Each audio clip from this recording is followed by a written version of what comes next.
Don't forget to subscribe. Afterwards, the wisest and most spiritual books from the greatest authors await you every day. And now buckle up, sit back and we'll begin. Helena Petrovna Blavatsky. From the caves and jungles of Hindustan. In the Karli caves. At 5 o'clock in the morning we had already arrived at the limit, not only of drivable, but even of ridable roads. Our bullock cart could go no further. The last half-mile was nothing but a rough sea of stones. We had either to give up our enterprise or to climb on all fours up an almost perpendicular slope 200 feet high. We were utterly at our wits' end and meekly gazed at the historical mass before us, not knowing what to do next. Almost at the summit of the mountain, under the overhanging rocks, were a dozen black openings. Hundreds of pilgrims were crawling upwards, looking, in their holiday dresses, like so many green, pink, and blue ants. Here, however, our faithful Hindu friends came to our rescue. One of them, putting the palm of his hand to his mouth, produced a strident sound something between a shriek and a whistle. This signal was answered from above by an echo, and the next moment several half-naked Brahmins, hereditary watchmen of the temple, began to descend the rocks as swiftly and skillfully as wild cats.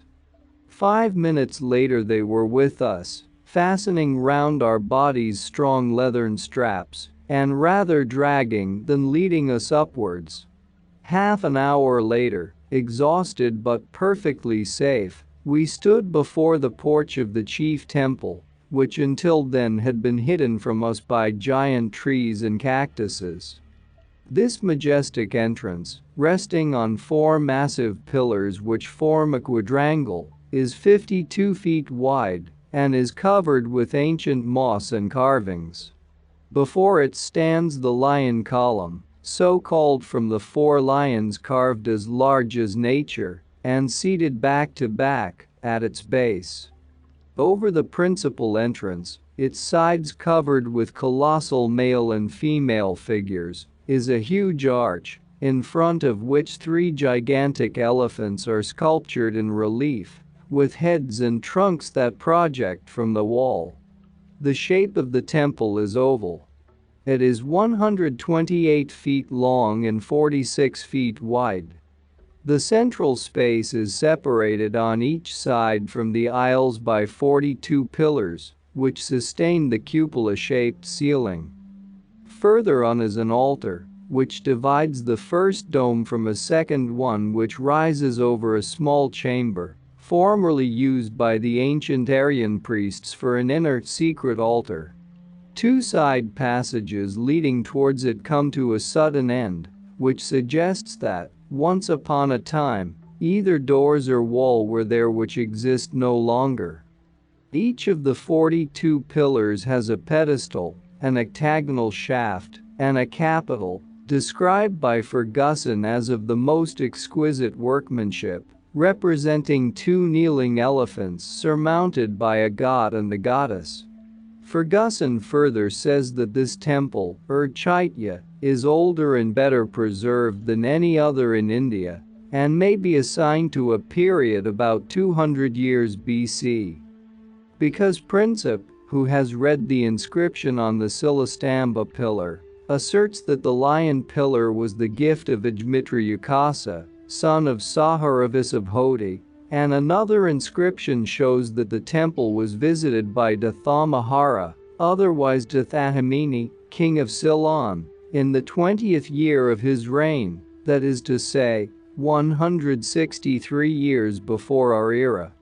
For some reason or other, Dr. Stevenson points to 70 years BC as the date, asserting that Karlan, or Karli, was built by the Emperor Devabhuti under the supervision of Dhanukakata. But how can this be maintained in view of the above-mentioned perfectly authentic inscriptions? Even Ferguson, the celebrated defender of the Egyptian antiquities and hostile critic of those of India, insists that Karli belongs to the erections of the 3rd century BC, adding that the disposition of the various parts of its architecture is identical with the architecture of the choirs of the Gothic period and the polygonal sides of cathedrals. Above the chief entrance is found a gallery, which reminds one of the choirs, where, in Catholic churches, the organ is placed. Besides the chief entrance, there are 2 lateral entrances leading to the aisles of the temple, and over the gallery, there is a single spacious window in the shape of a horseshoe, so that the light falls on the dagopa altar entirely from above, leaving the aisles sheltered by the pillars in obscurity, which increases as you approach the further end of the building.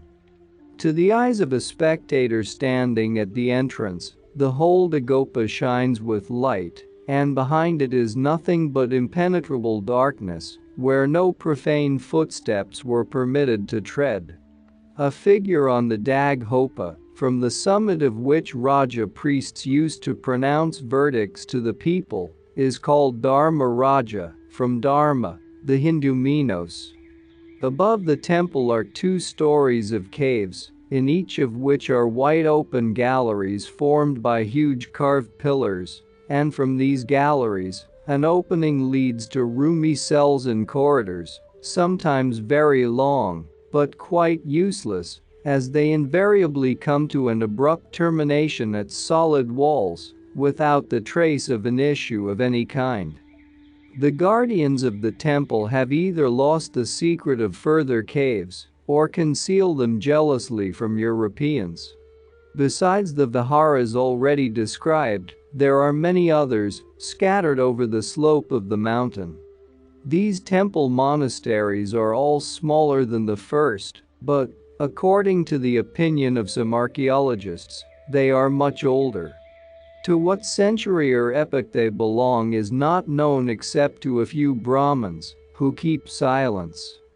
Generally speaking, the position of a European archaeologist in India is very sad.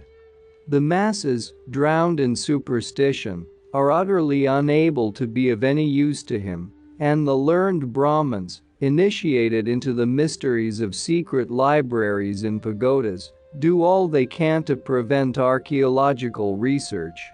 However, after all that has happened, it would be unjust to blame the conduct of the Brahmins in these matters.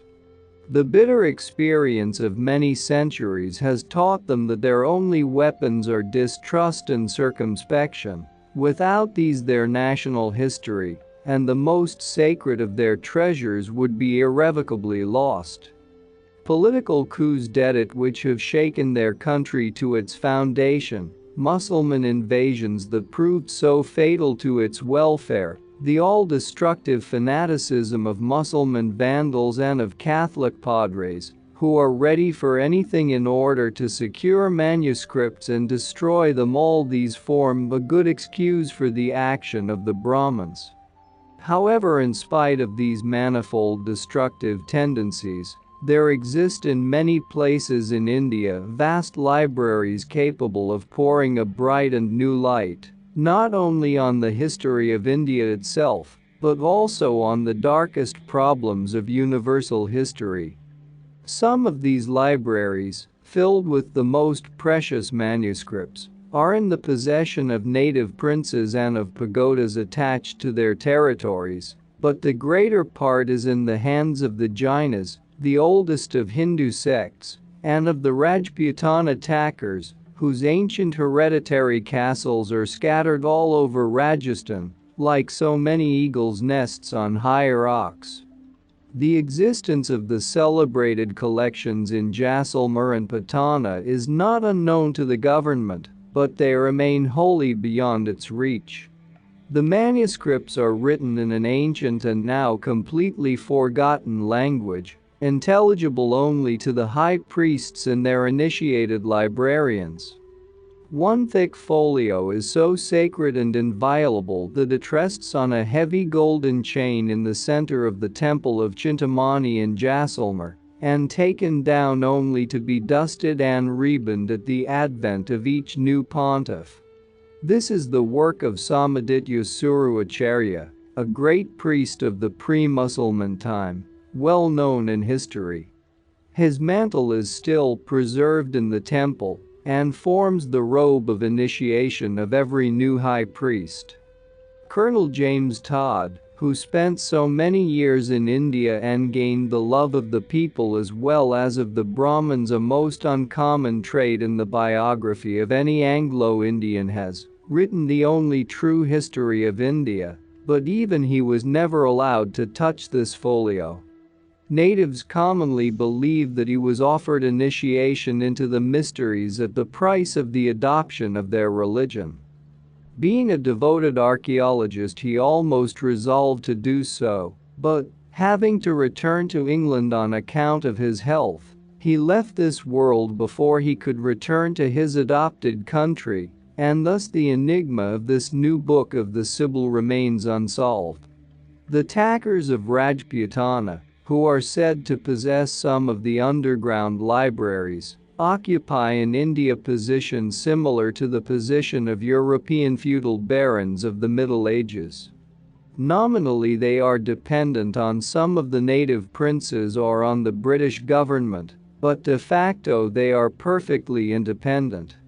Their castles are built on high rocks, and besides the natural difficulty of entering them, their possessors are made doubly unreachable by the fact that long secret passages exist in every such castle, known only to the present owner, and confided to his heir only at his death. We have visited two such underground halls, one of them big enough to contain a whole village. No torture would ever induce the owners to disclose the secret of their entrances, but the yogis and the initiated adepts come and go freely, entirely trusted by the Thakkurs. A similar story is told concerning the libraries and subterranean passages of Karli. As for the archaeologists, they are unable even to determine whether this temple was built by Buddhists or Brahmins. The huge dagopa that hides the Holy of Holies from the eyes of the worshippers is sheltered by a mushroom-shaped roof and resembles a low minaret with a cupola. Roofs of this description are called umbrellas and usually shelter the statues of Buddha and of the Chinese sages. But, on the other hand, the worshippers of Shiva, who possess the temple nowadays, assert that this low building is nothing but a lingam of Shiva. Besides, the carvings of gods and goddesses cut out of the rock forbid one to think that the temple is the production of the Buddhists. Ferguson writes, "What is this monument of antiquity? Does it belong to the Hindus or to the Buddhists? Has it been built upon plans drawn since the death of Sakya Singh? Or does it belong to a more ancient religion? That is the question." If Ferguson, being bound by facts existing in inscriptions to acknowledge the antiquity of Karli, will still persist in asserting that Elephanta is of much later date, he will scarcely be able to solve this dilemma, because the two styles are exactly the same, and the carvings of the latter are still more magnificent. To ascribe the temples of Elephanta and Kanari to the Buddhists, and to say that their respective periods correspond to the 4th and 5th centuries in the first case, and the 10th in the second, is to introduce into history a very strange and unfounded anachronism. After the 1st century AD, there was not left a single influential Buddhist in India. Conquered and persecuted by the Brahmins, they emigrated by thousands to Ceylon and the trans-Himalayan districts. After the death of King Asoka, Buddhism speedily broke down, and in a short time was entirely displaced by the theocratic Brahmanism. Ferguson's hypothesis that the followers of Sakya Singh, driven out by intolerance from the continent, probably sought shelter on the islands that surround Bombay, would hardly sustain critical analysis. Elephanta and Salsetta are quite near to Bombay, 2 and 5 miles distant respectively, and they are full of ancient Hindu temples. Is it credible, then, that the Brahmins, at the culminating point of their power, just before the Mussulman invasions, fanatical as they were, and mortal enemies of the Buddhists, would allow these hated heretics to build temples within their possessions in general and on Garipuri in particular, this latter being an island consecrated to their Hindu pagodas? It is not necessary to be either a specialist, an architect, or an eminent archaeologist in order to be convinced at the first glance that such temples as Elephanta are the work of cyclopses, requiring centuries and not years for their construction. Whereas in Karli everything is built and carved after a perfect plan, in Elephanta it seems as if thousands of different hands had wrought at different times, each following its own ideas and fashioning after its own device. All 3 caves are dug out of a hard porphyry rock. The first temple is practically a square, 130 feet 6 inches long and 130 feet wide. It contains 26 thick pillars and 16 pilasters. Between some of them there is a distance of 12 or 16 feet, between others 15 feet 5 inches, 13 feet 3.5 inches, and so on. The same lack of uniformity is found in the pedestals of the columns, the finish and style of which is constantly varying. Why, then, should we not pay some attention to the explanations of the Brahmins? They say that this temple was begun by the sons of Pandu after the Great War, Mahabharata, and that after their death, every true believer was bidden to continue the work according to his own notions. Thus the temple was gradually built during 3 centuries. Everyone who wished to redeem his sins would bring his chisel and set to work. Many were the members of royal families and even kings who personally took part in these labors. On the right-hand side of the temple there is a cornerstone, a lingam of Shiva in his character of fructifying force, which is sheltered by a small square chapel with 4 doors. Round this chapel are many colossal human figures. According to the Brahmins, these are statues representing the royal sculptors themselves, they being doorkeepers of the Holy of Holies, Hindus of the highest caste.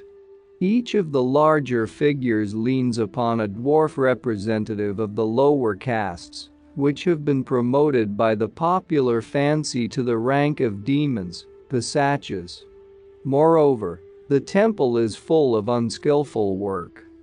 The Brahmins hold that such a holy place could not be deserted if men of the preceding and present generations had not become unworthy of visiting it. As to Kanhari or Kanhari and some other cave temples, there is not the slightest doubt that they were all erected by Buddhists. In some of them were found inscriptions in a perfect state of preservation, and their style does not remind one in the least of the symbolical buildings of the Brahmins. Archbishop Heber thinks the Kanhari caves were built in the 1st or 2nd centuries BC. But Elephanta is much older and must be classed among prehistoric monuments, that is to say, its date must be assigned to the epoch that immediately followed the Great War, Mahabharata. Unfortunately, the date of this war is a point of disagreement between European scientists. The celebrated and learned Dr. Martin Hogg thinks it is almost antediluvian, while the no less celebrated and learned Professor Max Muller places it as near the 1st century of our era as possible. The fair was at its culmination when, having finished visiting the cells, climbing over all the stories, and examining the celebrated Hall of Wrestlers, we descended, not by way of the stairs, of which there is no trace to be found, but after the fashion of pails bringing water out of a deep well, that is to say, by the aid of ropes. A crowd of about 3,000 persons had assembled from the surrounding villages and towns. Women were there adorned from the waist down in brilliant-hued saris, with rings in their noses, their ears, their lips, and on all parts of their limbs that could hold a ring. Their raven black hair, which was smoothly combed back, shone with coconut oil and was adorned with crimson flowers, which are sacred to Shiva and to Bhavani, the feminine aspect of this god. Before the temple there were rows of small shops and of tents, where could be bought all the requisites for the usual sacrifices: aromatic herbs, incense, sandalwood, rice, gulab, and the red powder with which the pilgrim sprinkles first the idol and then his own face. Fakirs, Barajas, Hossains, the whole body of the mendicant brotherhood, was present among the crowd. Wreathed in chaplets, with long uncombed hair twisted at the top of the head into a regular chignon, and with bearded faces, they presented a very funny likeness to naked apes. Some of them were covered with wounds and bruises due to mortification of the flesh. We also saw some Buddhist snake charmers, with dozens of various snakes round their waists, necks, arms, and legs, models well worthy of the brush of a painter who intended to depict the image of a male fury. One Jajigar was especially remarkable. His head was crowned with a turban of cobras. Expanding their hoods and raising their leaf-like dark green heads, these cobras hissed furiously and so loudly that the sound was audible 100 paces off. Their stings quivered like lightning, and their small eyes glittered with anger at the approach of every passerby. The expression, "the sting of a snake," is universal, but it does not describe accurately the process of inflicting a wound. The sting of a snake is perfectly harmless. To introduce the poison into the blood of a man or of an animal, the snake must pierce the flesh with its fangs, not prick with its sting. The needle-like eye teeth of a cobra communicate with the poison gland, and if this gland is cut out, the cobra will not live more than 2 days. Accordingly, the supposition of some skeptics that the Buddhists cut out this gland is quite unfounded. The term hissing is also inaccurate when applied to cobras. They do not hiss. The noise they make is exactly like the death rattle of a dying man. The whole body of a cobra is shaken by this loud and heavy growl. Here we happen to be the witnesses of a fact which I relate exactly as it occurred, without indulging in explanations or hypotheses of any kind. I leave to naturalists the solution of the enigma. Expecting to be well paid, the Cobra Turban Buni sent us word by a messenger boy that he would like very much to exhibit his powers of snake charming. Of course we were perfectly willing, but on condition that between us and his pupils, there should be what Mr. Disraeli would call a scientific frontier. Star. We selected a spot about 15 paces from the magic circle. I will not describe minutely the tricks and wonders that we saw, but will proceed at once to the main fact. With the aid of a vaguda, a kind of musical pipe of bamboo, the Buni caused all the snakes to fall into a sort of cataleptic sleep.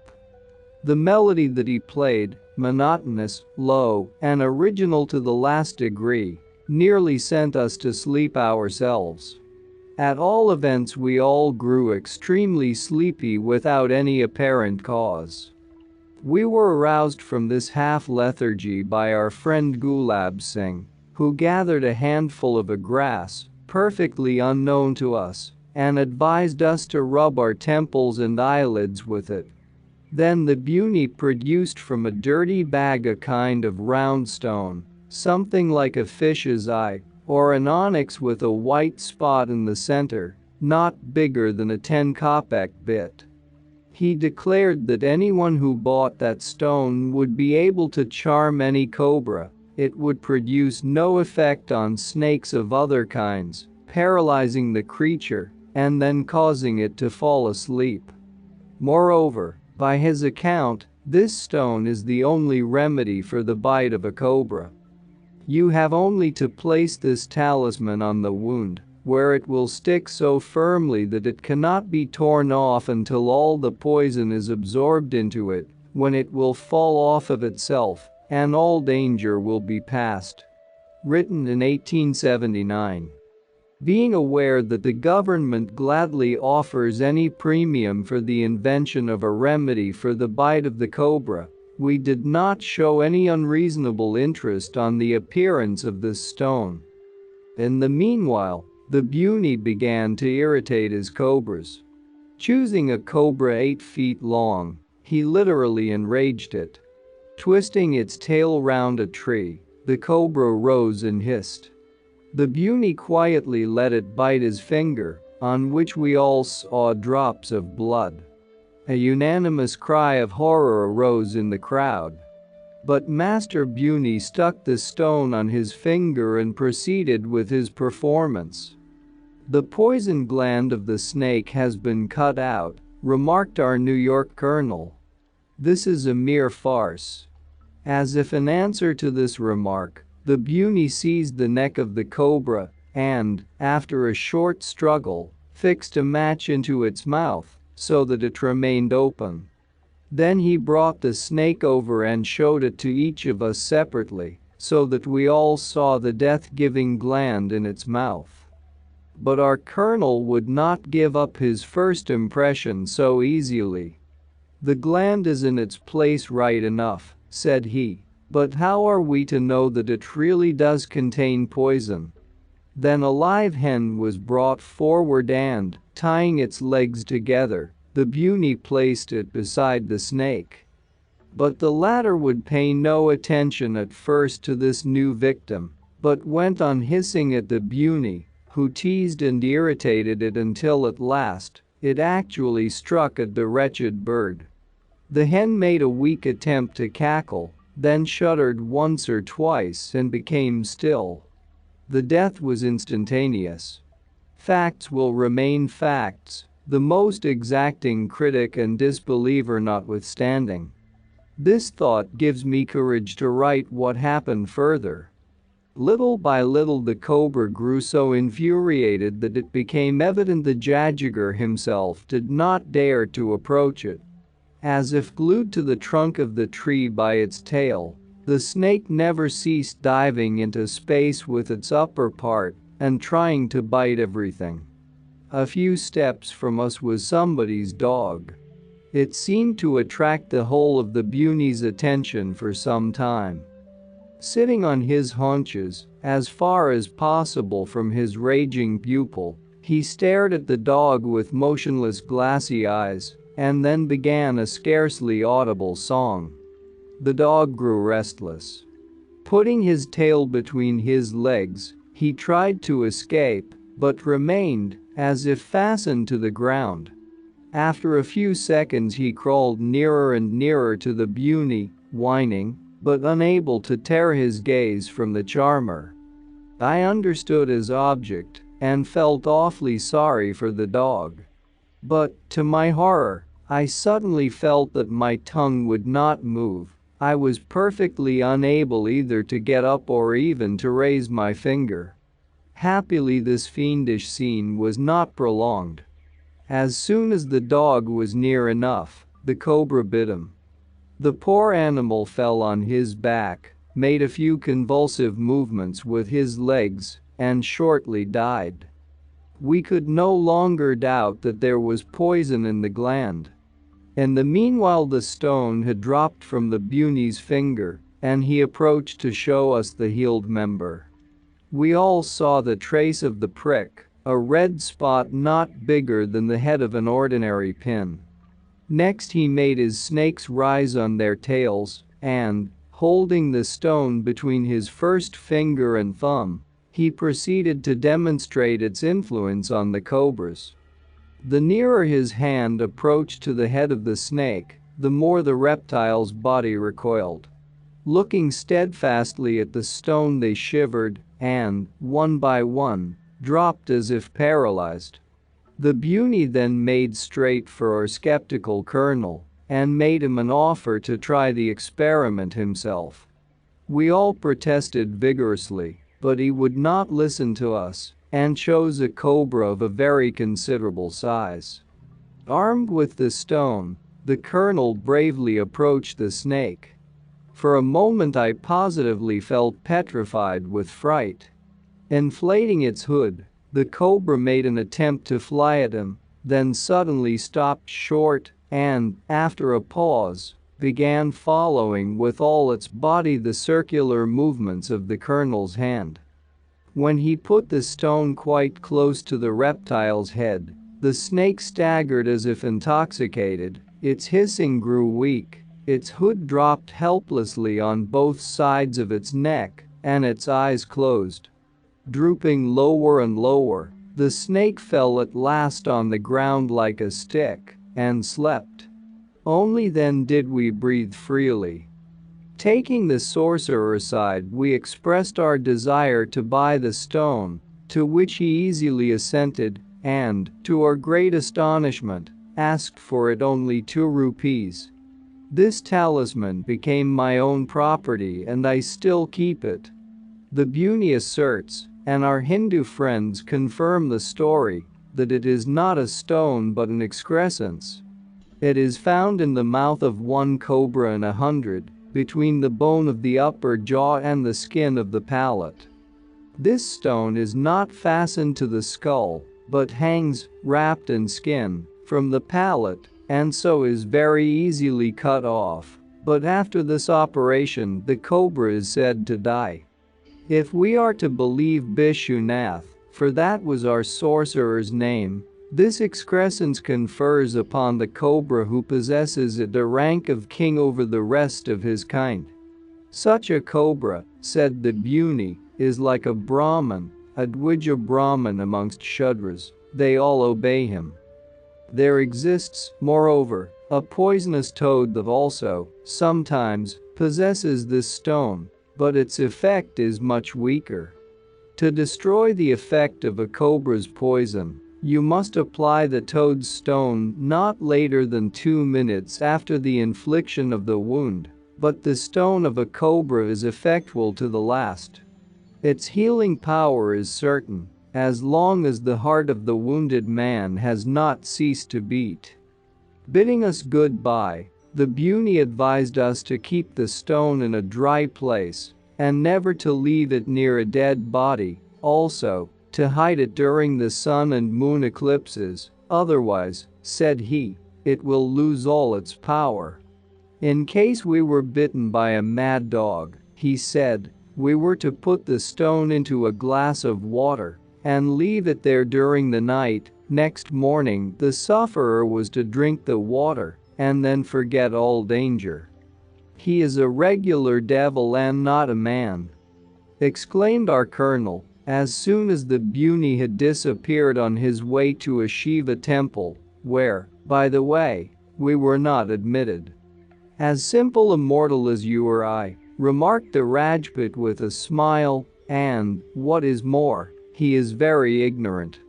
The truth is, he has been brought up in a Shivate pagoda, like all the real snake charmers. Shiva is the patron god of snakes, and the Brahmins teach the Bunis to produce all kinds of mesmeric tricks by empirical methods, never explaining to them the theoretical principles, but assuring them that Shiva is behind every phenomenon. So that the Bunis sincerely ascribe to their god the honor of their miracles. The government of India offers a reward for an antidote to the poison of the cobra. Why then do the Bunis not claim it, rather than let thousands of people die helpless? The Brahmins would never suffer that. If the government took the trouble to examine carefully the statistics of deaths caused by snakes, it would be found that no Hindu of the Shivate sect has ever died from the bite of a cobra. They let people of other sects die, but save the members of their own flock. But did we not see how easily he parted with his secret, notwithstanding we were foreigners? Why should not the English buy it as readily? Because this secret is quite useless in the hands of Europeans. The Hindus do not try to conceal it, because they are perfectly certain that without their aid, nobody can make any use of it. The stone will retain its wonderful power only when it is taken from a live cobra. In order to catch the snake without killing it, it must be cast into a lethargy, or, if you prefer the term, charmed. Who is there among the foreigners who is able to do this? Even amongst the Hindus, you will not find a single individual in all India who possesses this ancient secret, unless he be a disciple of the Shivate Brahmins. Only Brahmins of this sect possess a monopoly of the secret, and not all even of them, only those, in short, who belong to the pseudo-Patanjali school, who are usually called Buddha ascetics.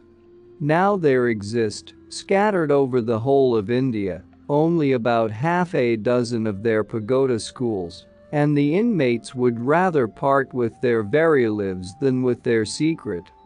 We have paid only 2 rupees for a secret which proved as strong in the colonel's hands as in the hands of the Buni. Is it then so difficult to procure a store of these stones? Our friend laughed. In a few days, said he, the talisman will lose all its healing powers in your inexperienced hands. This is the reason why he let it go at such a low price, which he is, probably, at this moment sacrificing before the altar of his deity. I guarantee you a week's activity for your purchase, but after that time it will only be fit to be thrown out of the window. We soon learned how true were these words. On the following day we came across a little girl, bitten by a green scorpion. She seemed to be in the last convulsions. No sooner had we applied the stone than the child seemed relieved, and, in an hour, she was gaily playing about, whereas, even in the case of the sting of a common black scorpion, the patient suffers for 2 weeks. But when, about 10 days later, we tried the experiment of the stone upon a poor coolie, just bitten by a cobra, it would not even stick to the wound, and the poor wretch shortly expired. I do not take upon myself to offer either a defense or an explanation of the virtues of the stone. I simply state the facts and leave the future career of the story to its own fate. The skeptics may deal with it as they will.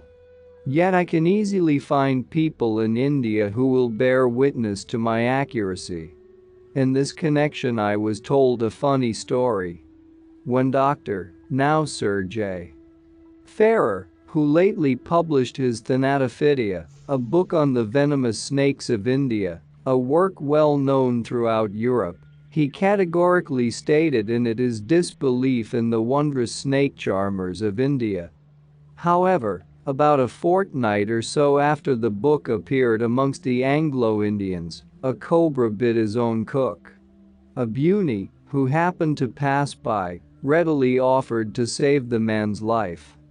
It stands to reason that the celebrated naturalist could not accept such an offer. Nevertheless, Major Kelly and other officers urged him to permit the experiment. Declaring that in spite of all, in less than an hour his cook would be no more, he gave his consent. But it happened that in less than an hour the cook was quietly preparing dinner in the kitchen, and, it is added, Dr. Ferrer seriously thought of throwing his book into the fire. The day grew dreadfully hot. We felt the heat of the rocks in spite of our thick-soled shoes. Besides, The general curiosity aroused by our presence and the unceremonious persecutions of the crowd were becoming tiring. We resolved to go home, that is to say, to return to the cool cave, 600 paces from the temple, where we were to spend the evening and to sleep.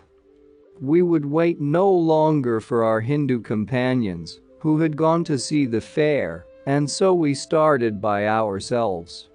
On approaching the entrance of the temple, we were struck by the appearance of a young man who stood apart from the crowd and was of an ideal beauty. He was a member of the Sadhu sect, a candidate for saintship, to use the expression of one of our party. The sadhus differ greatly from every other sect. They never appear unclothed, do not cover themselves with damp ashes, wear no painted signs on their faces or foreheads, and do not worship idols. Belonging to the Advaiti section of the Vedantic school, they believe only in Parabrahm, the Great Spirit. The young man looked quite decent in his light yellow costume, a kind of nightgown without sleeves. He had long hair, and his head was uncovered. His elbow rested on the back of a cow, which was itself well calculated to attract attention, for, in addition to her 4 perfectly shaped legs, she had a 5th growing out of her hump. This wonderful freak of nature used its 5th leg as if it were a hand and arm, hunting and killing tiresome flies, and scratching its head with the hoof. At first we thought it was a trick to attract attention, and even felt offended with the animal, as well as with its handsome owner, but, coming nearer, we saw that it was no trick, but an actual sport of mischievous nature. From the young man we learned that the cow had been presented to him by the Maharaja Holkar, and that her milk had been his only food during the last 2 years. Sadhus are aspirants to the Raj Yoga and, as I have said above, usually belong to the school of the Vedanta. That is to say, they are disciples of initiates who have entirely resigned the life of the world and lead a life of monastic chastity. Between the sadhus and the Shivate Bunis there exists a mortal enmity, which manifests itself by a silent contempt on the side of the sadhus, and on that of the Bunis, by constant attempts to sweep their rivals off the face of the earth. This antipathy is as marked as that between light and darkness, and reminds one of the dualism of the Ahura Mazda and Ahriman of the Zoroastrians. Masses of people look up to the first as to Magi, sons of the sun and of the divine principle, while the latter are dreaded as dangerous sorcerers. Having heard most wonderful accounts of the former, we were burning with anxiety to see some of the miracles ascribed to them by some even among the Englishmen. We eagerly invited the sadhu to visit our vihara during the evening. But the handsome ascetic sternly refused, for the reason that we were staying within the temple of the idol worshippers, the very air of which would prove antagonistic to him. We offered him money, but he would not touch it, and so we parted. A path, or rather a ledge cut along the perpendicular face of a rocky mass 200 feet high, led from the chief temple to our vihara. A man needs good eyes, sure feet, and a very strong head to avoid sliding down the precipice at the first false step. Any help would be quite out of the question, for, the ledge being only 2 feet wide, no one could walk side by side with another. We had to walk one by one, appealing for aid only to the whole of our personal courage. But the courage of many of us was gone on an unlimited furlough. The position of our American colonel was the worst, for he was very stout and short-sighted, which defects, taken together, caused him frequent vertigos. To keep up our spirits we indulged in a choral performance of the duet from Norma, Moria Mincium, holding each other's hands the while, to ensure our being spared by death or dying all four in company.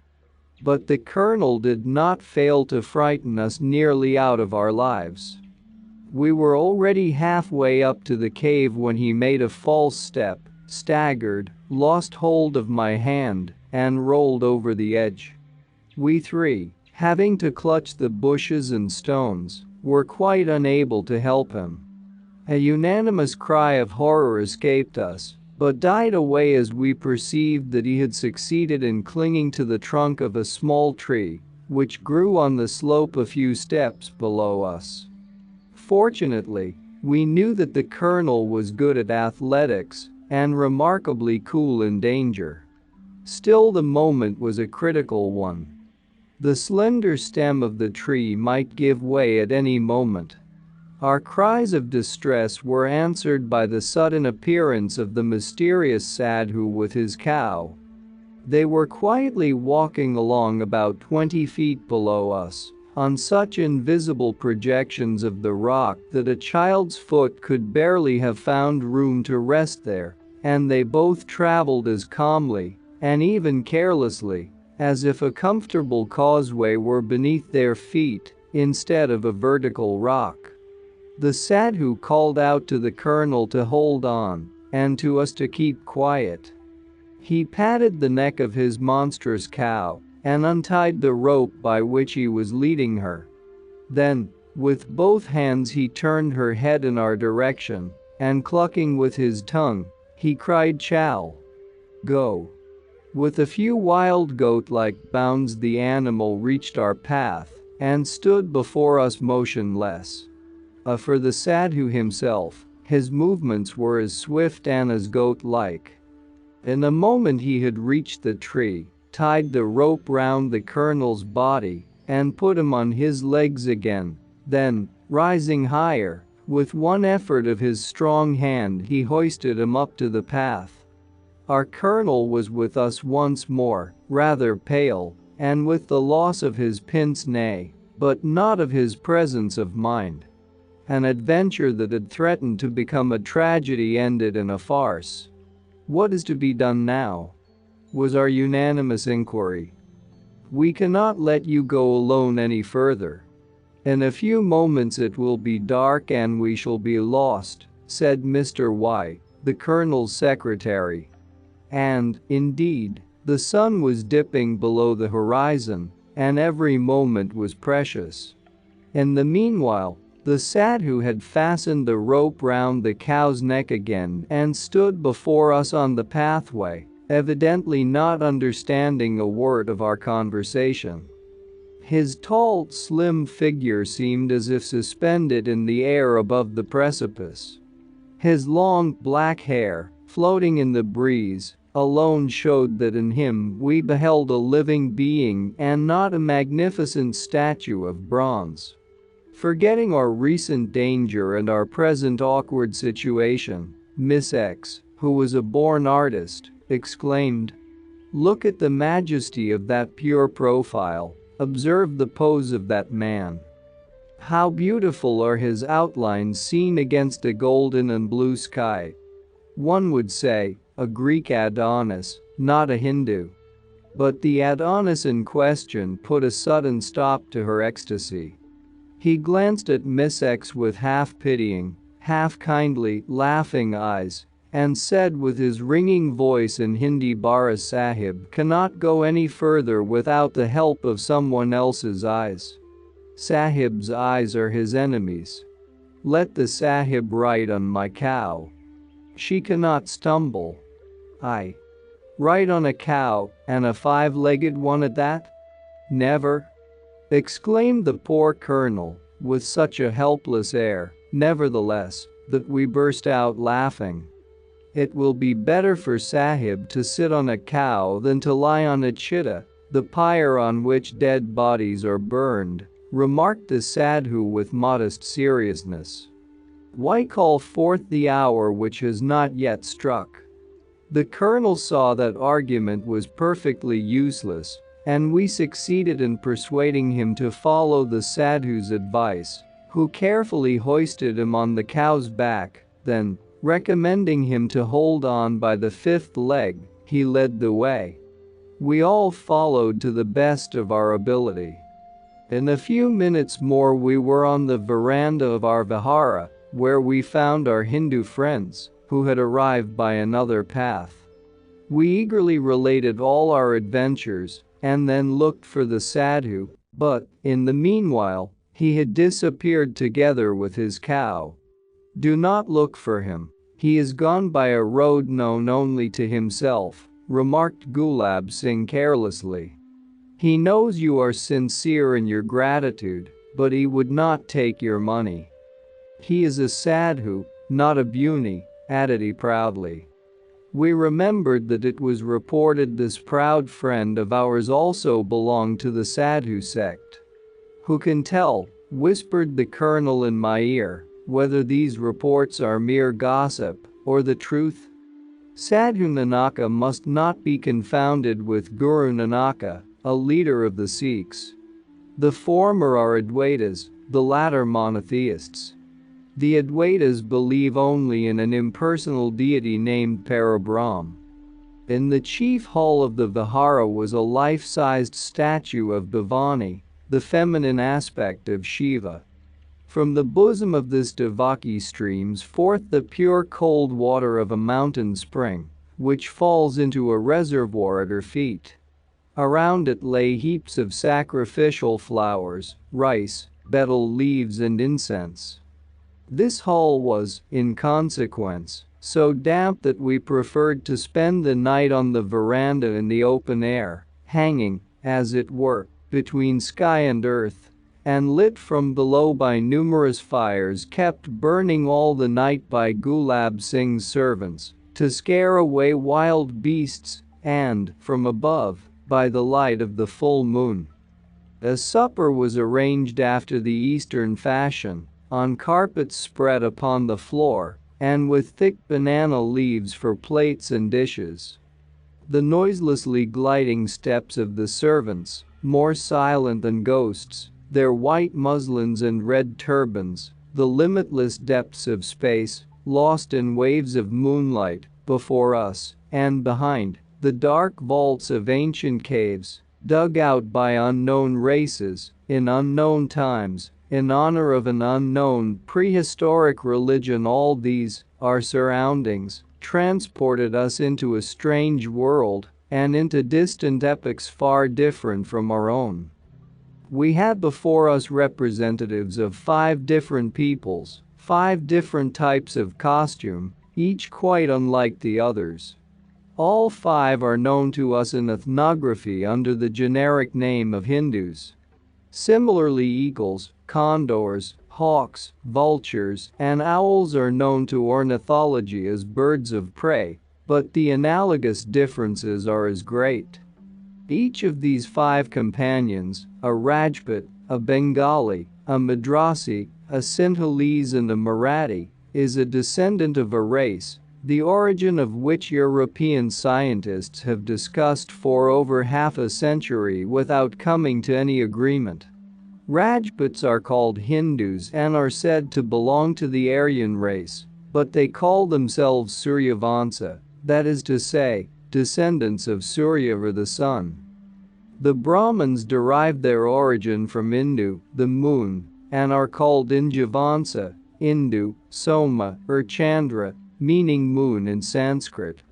If the first Aryans, appearing in the prologue of universal history, are Brahmins, that is to say, the people who, according to Max Muller, having crossed the Himalayas, conquered the country of the 5 rivers, then the Rajputs are no Aryans, and if they are Aryans they are not Brahmins, as all their genealogies and sacred books, Puranas, show that they are much older than the Brahmins, and, in this case, moreover, the Aryan tribes had an actual existence in other countries of our globe than the much-renowned district of the Oxus, the cradle of the Germanic race, the ancestors of Aryans and Hindus, in the fancy of the scientist we have named and his German school. The moon line begins with Puravas. See the genealogical tree prepared by Colonel Todd from the MS. Puranas in the Udaipur archives, that is to say, 2,200 years before Christ, and much later than Ikshvaku, the patriarch of the Suryavansa. The fourth son of Puravas, Rech, stands at the head of the line of the moon race, and only in the 15th generation after him appears Harita, who founded the Kanchika Gotra, the Brahmin tribe. The Rajputs hate the latter. They say the children of the sun and Rama have nothing in common with the children of the moon and Krishna. As for the Bengalis, according to their traditions and history, they are aborigines. The Madrasis and the Sinhalese are Dravidians. They have, in turn, been said to belong to the Semites, the Hamites, the Aryans, and, lastly, they have been given up to the will of God, with the conclusion drawn that the Sinhalese, at all events, must be Mongolians of Turanian origin. The Marathas are aborigines of the west of India, as the Bengalis are of the east, but to what group of tribes belong these two nationalities no ethnographer can define, save perhaps a German. The traditions of the people themselves are generally denied because they are not in harmony with foregone conclusions. The meaning of ancient manuscripts is disfigured and, in fact, sacrificed to fiction, if only the latter proceeds from the mouth of some favorite oracle. The ignorant masses are often blamed and found to be guilty of superstition for creating idols in the spiritual world. Is not, then, the educated man, the man who craves after knowledge, who is enlightened, still more inconsistent than these masses when he deals with his favorite authorities? Are not half a dozen laurel-crowned heads allowed by him to do whatever they like with facts, to draw their own conclusions, according to their own liking? And does he not stone everyone who would dare to rise against the decisions of these quasi-infallible specialists, and brand him as an ignorant fool? Let us remember the case in point of Louis Jacqueliot, who spent 20 years in India, who actually knew the language and the country to perfection, and who, nevertheless, was rolled in the mud by Max Muller, whose foot never touched Indian soil. The oldest peoples of Europe are mere babes compared with the tribes of Asia, and especially of India. And oh, how poor and insignificant are the genealogies of the oldest European families, compared with those of some Rajputs. In the opinion of Colonel Todd, who for over 20 years studied these genealogies on the spot, they are the completest and most trustworthy of the records of the peoples of antiquity. They date from 1000 to 2200 years BC, and their authenticity may often be proved by reference to Greek authors. After long and careful research and comparison with the text of the Puranas and various monumental inscriptions, Colonel Todd came to the conclusion that in the Udaipur archives, now hidden from public inspection, not to mention other sources, may be found a clue to the history of India in particular, and to universal ancient history in general. Colonel Todd advises the earnest seeker after this clue not to think, with some flippant archaeologists who are insufficiently acquainted with India, that the stories of Rama, the Mahabharata, Krishna, and the five brothers Pandu are mere allegories. He affirms that he who seriously considers these legends will very soon become thoroughly convinced that all these so-called fables are founded on historical facts, by the actual existence of the descendants of the heroes, by tribes, ancient towns, and coins still extant, that to acquire the right to pronounce a final opinion, one must read first the inscriptions on the Indraprastha pillars of Purag and Mevar, on the rocks of Junagadh. In Bijoli, on Aravuli and on all the ancient Jaina temples scattered throughout India, where are to be found numerous inscriptions in a language utterly unknown, in comparison with which the hieroglyphs will seem a mere toy. Yet, nevertheless, Professor Max Muller, who, as already mentioned, was never in India, sits as a judge and corrects chronological tables as is his wont, and Europe, taking his words for those of an oracle, endorses his decisions. Et se einzige Sekret Listwer. Talking of the venerable German Sanskritist's chronology, I cannot resist a desire to show, be it only to Russia, on what a fragile basis are founded his scientific discussions, and how little he is to be trusted when he pronounces upon the antiquity of this or that manuscript. These pages are of a superficial and descriptive nature, and, as such, make no pretense to profound learning, so that what follows may seem incongruous. But it must be remembered that in Russia, as elsewhere in Europe, people estimate the value of this philological light by the points of exclamation lavished upon him by his admiring followers, and that no one reads the Vita Bishaya of Swami Dayanand. It may even be that I shall not be far from the truth in saying that the very existence of this work is ignored, which may perhaps be a fortunate fact for the reputation of Professor Max Muller. I shall be as brief as possible. When Professor Max Muller states, in his Sahitya Grantha, that the Aryan tribe in India acquired the notion of God step by step and very slowly, he evidently wishes to prove that the Vedas are far from being as old as is supposed by some of his colleagues. Having presented, in due course, some more or less valuable evidence to prove the truth of this new theory, he ends with a fact which, in his opinion, is indisputable.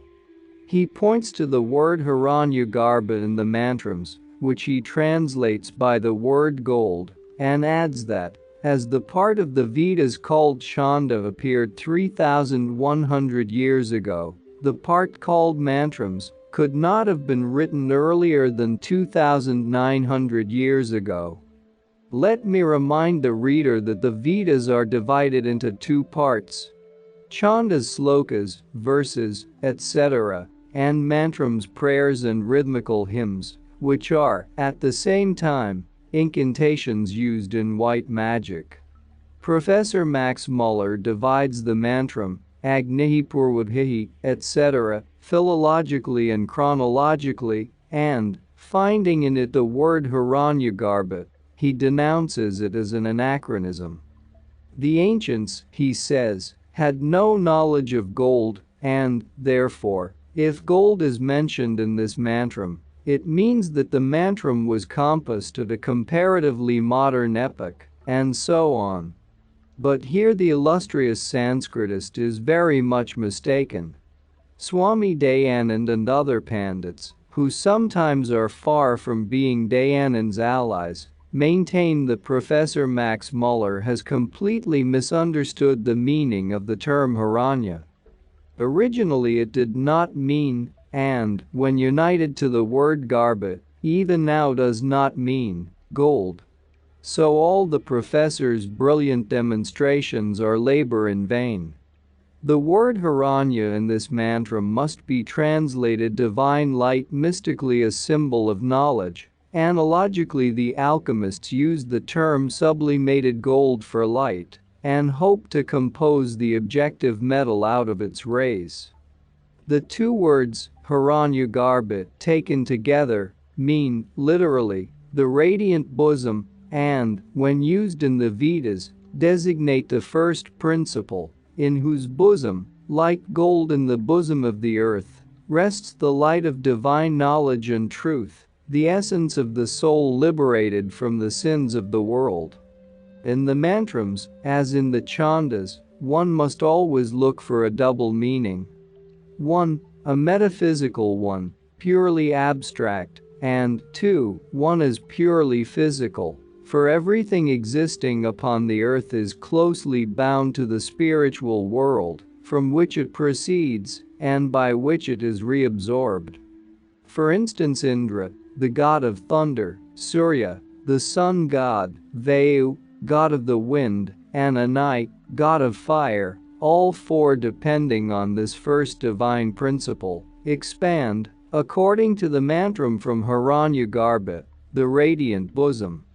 In this case, the gods are the personifications of the forces of nature. But the initiated adepts of India understand very clearly that the god Indra, for instance, is nothing more than a mere sound, born of the shock of electrical forces, or simply electricity itself.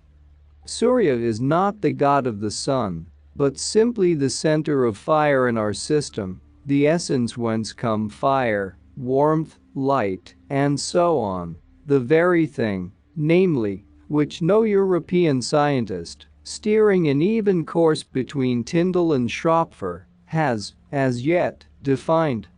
This concealed meaning has totally escaped Professor Max Muller's attention, and this is why, clinging to the dead letter, he never hesitates before cutting a Gordian knot. How then can he be permitted to pronounce upon the antiquity of the Vedas when he is so far from the right understanding of the language of these ancient writings? The above is a resume of Dayanand's argument, and to him the Sanskritists must apply for further particulars, which they will certainly find in his Rigvedati Bhashya Bhumika. In the cave, everyone slept soundly round the fire except myself.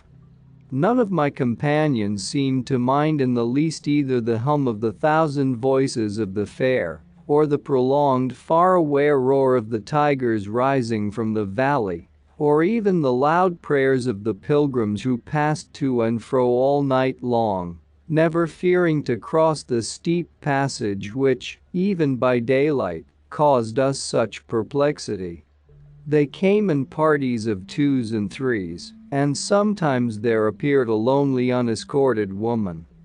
They could not reach the large vihara because we occupied the veranda at its entrance, and so, after grumbling a little, they entered a small lateral cave, something like a chapel, containing a statue of Devaki Mata above a tank full of water.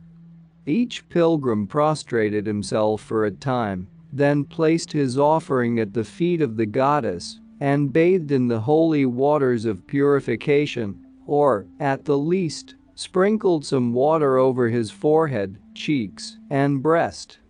Lastly, retreating backwards, he knelt again at the door and disappeared in the darkness with a final invocation. Mata, Maha Mata. Mother, O Great Mother. Two of Gulab Singh's servants, with traditional spears and shields of rhinoceros skin, who had been ordered to protect us from wild beasts, sat on the steps of the veranda. I was unable to sleep, and so watched with increasing curiosity everything that was going on. The tacker, too, was sleepless. Every time I raised my eyes, heavy with fatigue, the first object upon which they fell was the gigantic figure of our mysterious friend. Having seated himself after the Eastern fashion, with his feet drawn up and his arms round his knees, the Rajput sat on a bench cut in the rock at one end of the veranda, gazing out into the silvery atmosphere. He was so near the abyss that the least incautious movement would expose him to great danger. But the granite goddess, Bhavani herself, could not be more immovable. The light of the moon before him was so strong that the black shadow under the rock which sheltered him was doubly impenetrable, shrouding his face in absolute darkness. From time to time the flame of the sinking fires leaping up shed its hot reflection on the dark bronze face, enabling me to distinguish its sphinx-like lineaments and its shining eyes, as unmoving as the rest of the features. What am I to think? Is he simply sleeping, or is he in that strange state, That temporary annihilation of bodily life. Only this morning he was telling us how the initiate Raj yogis were able to plunge into this state at will. If I could only go to sleep. Suddenly a loud prolonged hissing, quite close to my ear, made me start, trembling with indistinct reminiscences of cobras. The sound was strident and evidently came from under the hay upon which I rested. Then it struck 1, 2. It was our American alarm clock, which always traveled with me. I could not help laughing at myself and, at the same time, feeling a little ashamed of my involuntary fright. But neither the hissing, nor the loud striking of the clock, nor my sudden movement that made Miss X raise her sleepy head, awakened Gulab Singh, who still hung over the precipice. Another half-hour passed. The faraway roar of the festivity was still heard, but everything round me was calm and still.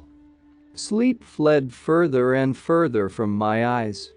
A fresh, strong wind arose before the dawn, rustling the leaves and then shaking the tops of the trees that rose above the abyss.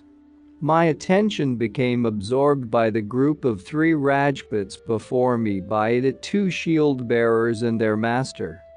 I cannot tell why I was specially attracted at this moment by the sight of the long hair of the servants, which was waving in the wind, though the place they occupied was comparatively sheltered. I turned my eyes upon their sahib, and the blood in my veins stood still. The veil of somebody's topi, which hung beside him, tied to a pillar, was simply whirling in the wind, while the hair of the sahib himself lay as still as if it had been glued to his shoulders. Not a hair moved, nor a single fold of his light muslin garment. No statue could be more motionless. What is this then? I said to myself. Is it delirium? Is this a hallucination, or a wonderful inexplicable reality? I shut my eyes, telling myself I must look no longer. But a moment later I again looked up, startled by a crackling sound from above the steps. The long, dark silhouette of some animal appeared at the entrance, clearly outlined against a pale sky. I saw it in profile. Its long tail was lashing to and fro. Both the servants rose swiftly and noiselessly and turned their heads towards Gulab Singh, as if asking for orders. But where was Gulab Singh? In the place which, but a moment ago, he occupied, there was no one. There lay only the topi, torn from the pillar by the wind. I sprang up. A tremendous roar deafened me, filling the vihara, wakening the slumbering echoes, and resounding, like the softened rumbling of thunder, over all the borders of the precipice. Good heavens! A tiger! Before this thought had time to shape itself clearly in my mind, the sleepers sprang up and the men all seized their guns and revolvers, and then we heard the sound of crashing branches and of something heavy sliding down into the precipice. The alarm was general. "What is the matter now?" said the calm voice of Gulab Singh, and I again saw him on the stone bench. "Why should you be so frightened? A tiger? Was it not a tiger?" came in hasty, questioning tones from Europeans and Hindus. Miss X trembled like one stricken with fever. Whether it was a tiger or something else matters very little to us now. Whatever it was, it is, by this time, at the bottom of the abyss, answered the Rajput, yawning. I wonder the government does not destroy all these horrid animals, sobbed poor Miss X, who evidently believed firmly in the omnipotence of her executive. "But how did you get rid of the striped one?" insisted the colonel. "Has anyone fired a shot? You Europeans think that shooting is, if not the only, at least the best way to get rid of wild animals. We possess other means, which are sometimes more efficacious than guns, explained Babu Narendra Das. Senator, wait until you come to Bengal, there you will have many opportunities to make acquaintance with the tigers. It was now getting light, and Gulab Singh proposed to us to descend and examine the rest of the caves and the ruins of a fortress before the day became too hot, so, at 3:30, we went by another and easier way to the valley, and, happily, this time we had no adventures. The Marathi did not accompany us. He disappeared without informing us whither he was going. We saw Lagar, a fortress which was captured by Shivaji from the Mughals in 1670, and the ruins of the Hall, where the widow of Nana Farnavis, under the pretext of an English protectorate, became de facto the captive of General Wellesley in 1804, with a yearly pension of 12,000 rupees. We then started for the village of Vargaon, once fortified and still very rich. We were to spend the hottest hours of the day there, from 9 in the morning until 4 in the afternoon, and proceed afterwards to the historical caves of Bursa and Baja, about 3 miles from Karli. At about 2 p.m. when, in spite of the huge punkas waving to and fro, we were grumbling at the heat, appeared our friend the Maratha Brahmin, whom we thought we had lost on the way.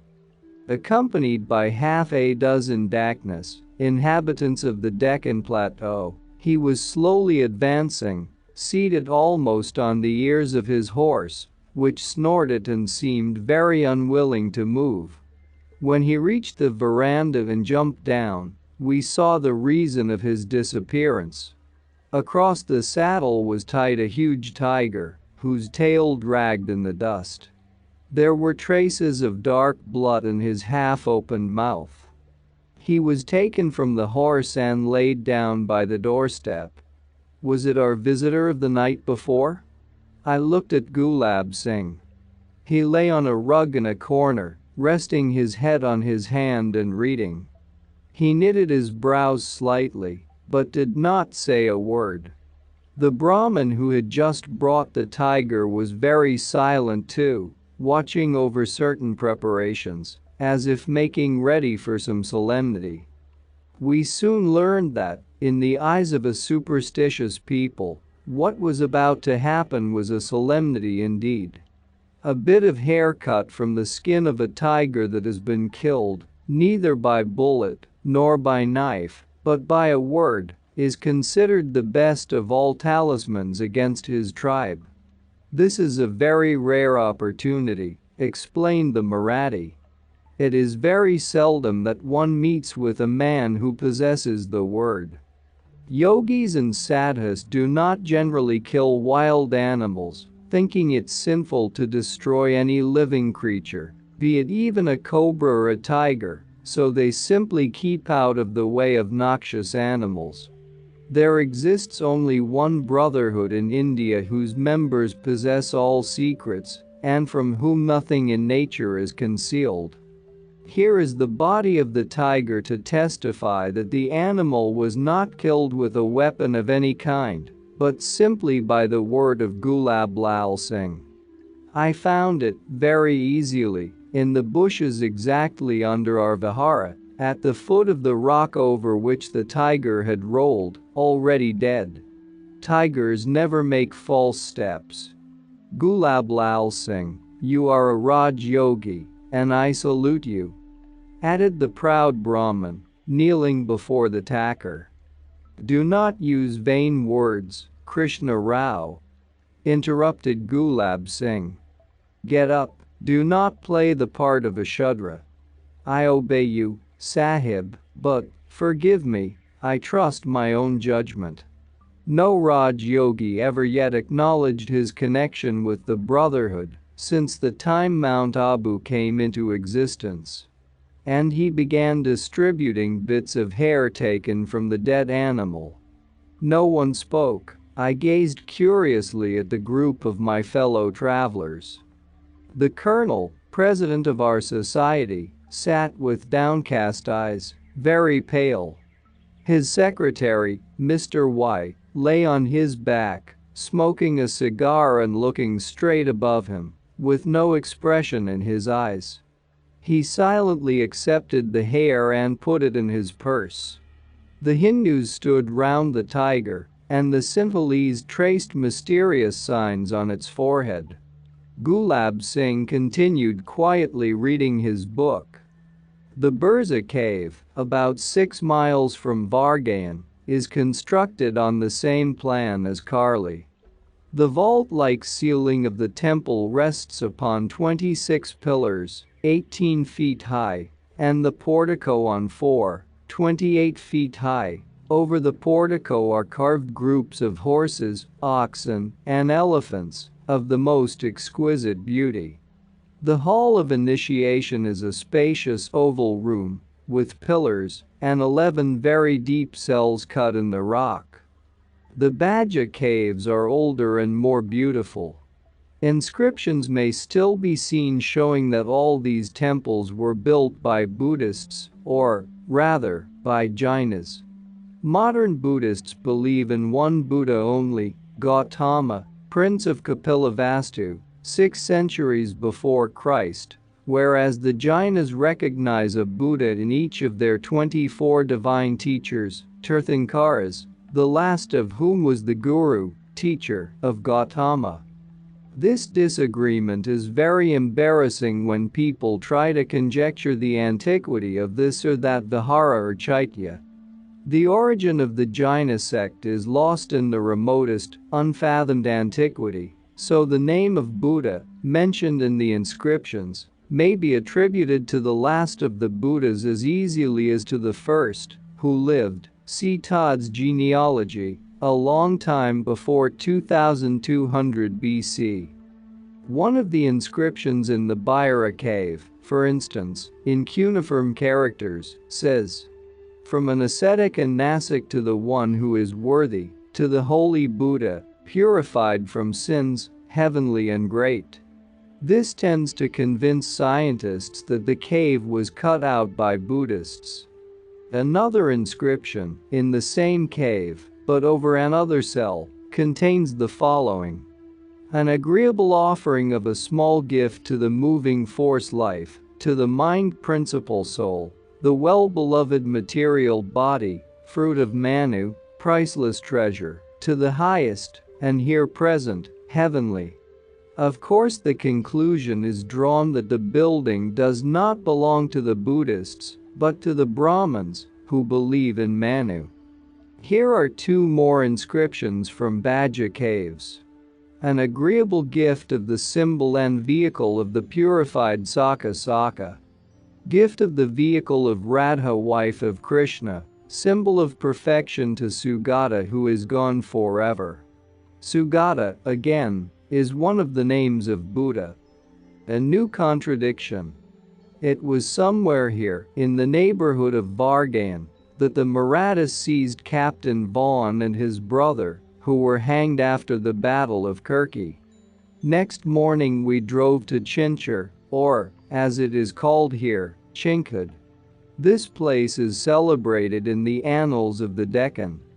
Here one meets with a repetition in miniature of what takes place on a larger scale at Lhasa in Tibet.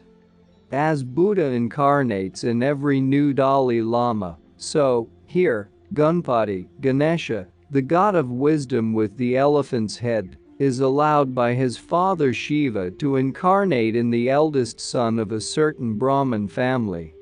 There is a splendid temple erected in his honor, where the avatars, incarnations, of Ganpati have lived and received adoration for over 200 years.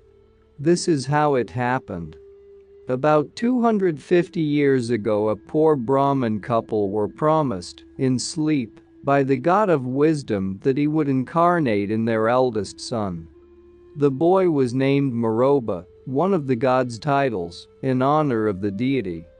Maroba grew up, married, and begot several sons, after which he was commanded by the god to relinquish the world and finish his days in the desert.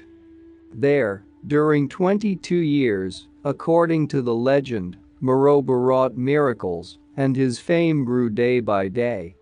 He lived in an impenetrable jungle, in a corner of the thick forest that covered Chinkut in those days.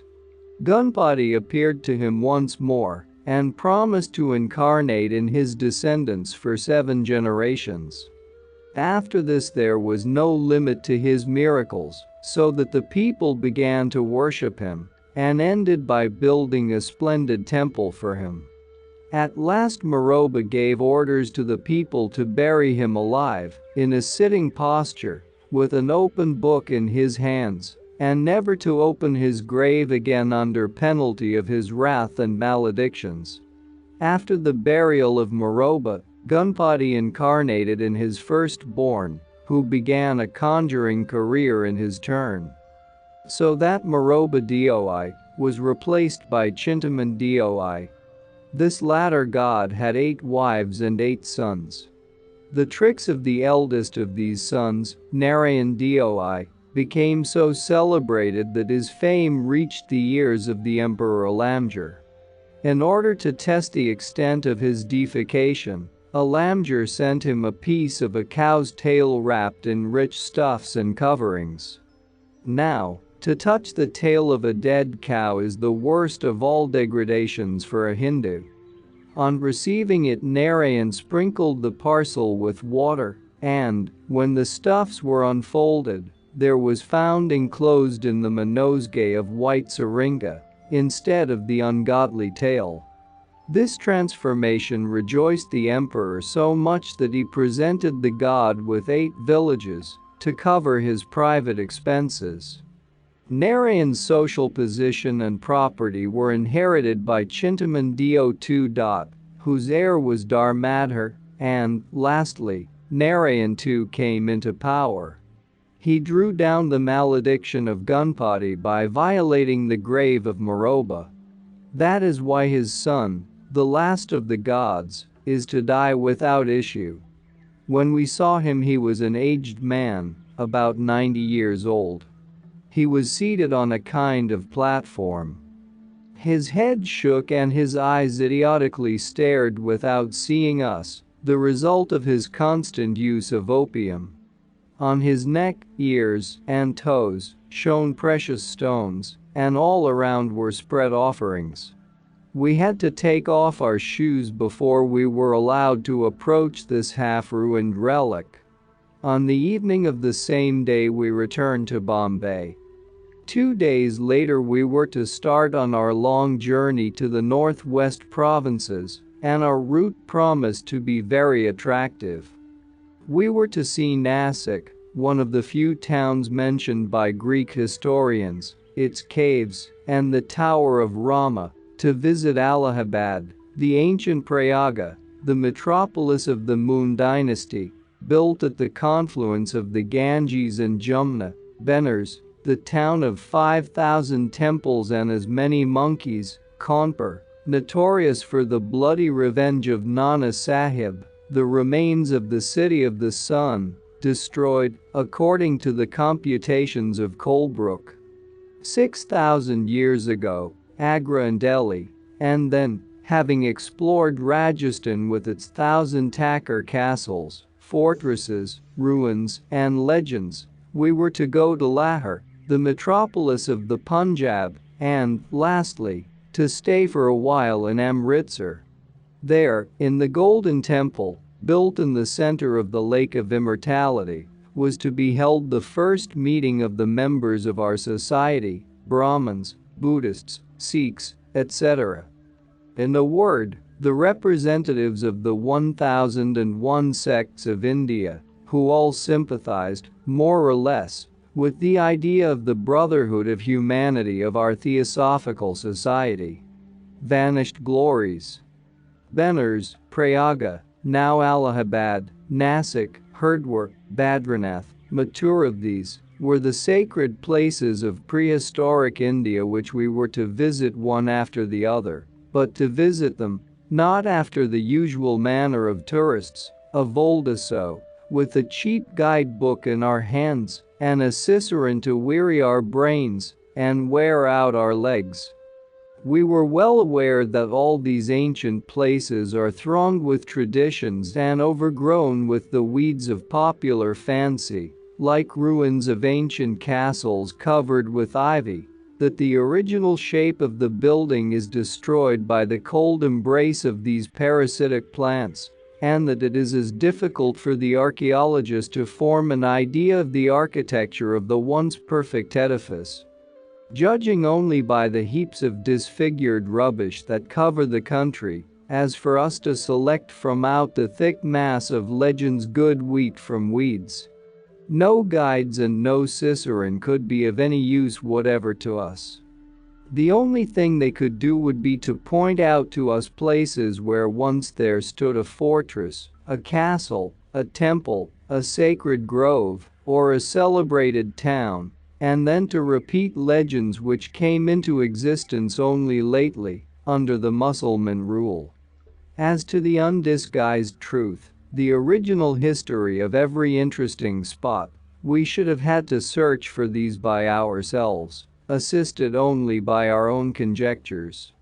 Modern India does not present a pale shadow of what it was in the pre-Christian era, nor even of the Hindustan of the days of Akbar, Shah Jahan and Aurangzeb. The neighborhood of every town that has been shattered by many a war, and of every ruined hamlet, is covered with round reddish pebbles, as if with so many petrified tears of blood.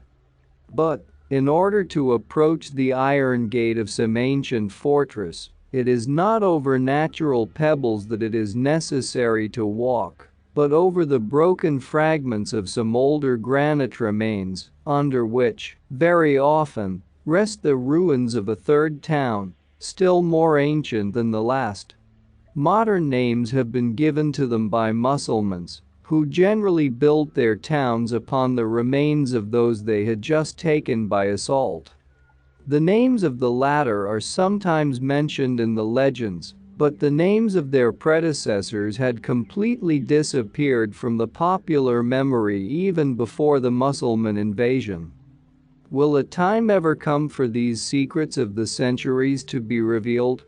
Knowing all this beforehand, we resolved not to lose patience, even though we had to devote whole years to explorations of the same places, in order to obtain better historical information and facts less disfigured than those obtained by our predecessors, who had to be contented with a choice collection of naive lies, poured forth from the mouth of some frightened semi-savage or some Brahmin, unwilling to speak and desirous of disguising the truth.